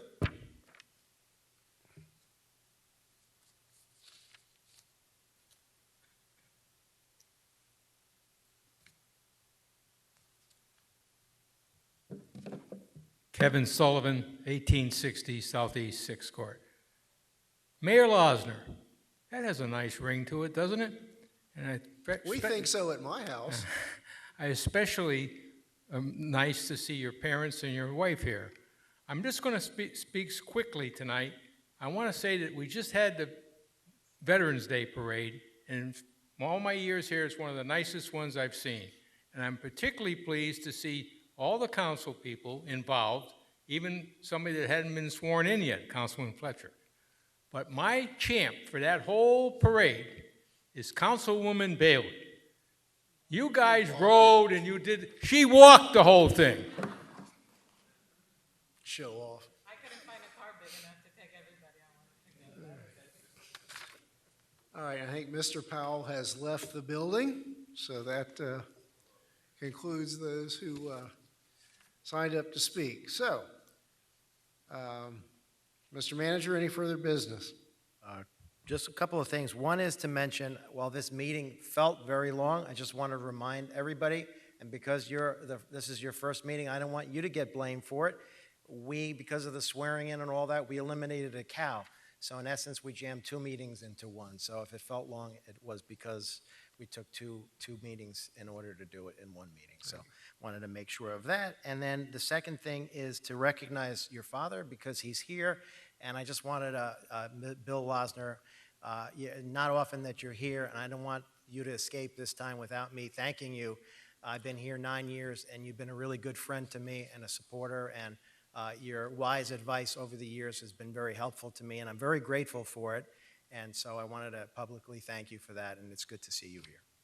Thank you, Mayor. Thank you. Mr. Attorney, anything further? Thank you. Councilwoman Bailey. Thank you, Mayor. Just a few reminders. This Saturday will be our first Thanksgiving in the park. It'll be at Roby George. So just one more reminder, if you know any businesses in the Southwest or any families, we have a table set aside for our veterans, especially from the Southwest. But the information is on cityofhomestead.com/SWAC, and you can email any reservations to hold a table for any large group so that you could sit together. It starts at 5 o'clock, and we have our annual turkey giveaway. That'll be Tuesday the 26th at FICAL Williams, starting at 5 o'clock. And lastly, December 8th is Art Walk Homestead. It will be at Schnebly Winery. Please have a look on Facebook or any other social media, and please help us share. We are taking advantage of our Basel weekend and really trying to bring more people to Homestead to appreciate our local talents and be able to see what a gorgeous area we have. Thank you. Thank you, Councilwoman. Mr. Roth. Thank you, Mayor. Just want to wish everybody a happy Thanksgiving that's coming up next week. Be safe, be healthy, and don't eat too much turkey. Thank you, Mayor. Thank you. Mr. Fletcher. Yeah, just a couple quick items, Mr. Mayor. First off, I want to thank the city staff so far for being as helpful as you has been in this transition period. We have a lot to get done here over the next couple of months to get me fully up to speed on where we stand financially, as well as some of the other issues that we're going to be moving forward with the city. One of the things I will continue to do is be the standard bearer for local vendor preference as we continue to do construction projects, bidding for equipment, things of that nature. We need to make sure we're looking at our local businesses to support our community. Lastly, I will say, your words don't go on deaf ears, Mr. Hill. We talked about this via phone through other folks about body cameras. I assure you that we will continue to drive forward to look at that long term. However, we do have some other more pressing issues. We need to get more police officers on the streets of Homestead. Okay? When we can find the money for it, I guarantee you we will make it happen. That's all I have, Mr. Mayor. Thank you. Thank you, Mr. Fletcher. Mr. Shelley. Nothing tonight, Mayor. Thank you. And Vice Mayor Fairclough-Staggers. Just wanted to wish everyone a happy Thanksgiving. I'll be leaving out of town tomorrow, so I'm going to miss your event, on the Thanksgiving event on the 23rd, I believe. But you don't disappoint. I know it's going to be a phenomenal event, and thank you for providing that experience to members of our community.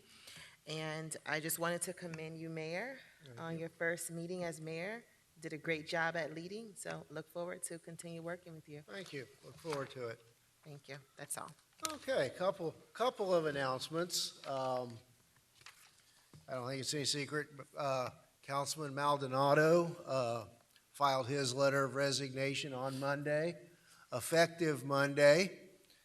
And a really ironic twist of fate, the guy who got passed over for 3 appointments is the guy who gets to at least nominate somebody for an appointment. And I've had the clerk legally notice the vacancy, and those who are interested should file their letters of interest and resumes not later than the close of business on December 2nd, which is the Monday following Monday following Thanksgiving, and it is my intention to put before council a nominee to fill the unexpired term of Mr. Maldonado during our December meeting. Also, there are 3 vacancies remaining on planning and zoning, and those have been noticed, and I hope to bring those forward in December. I know under the prior administration, some of you submitted suggestions for appointment to the Charter Review Committee that we are mandated to convene not later than next month.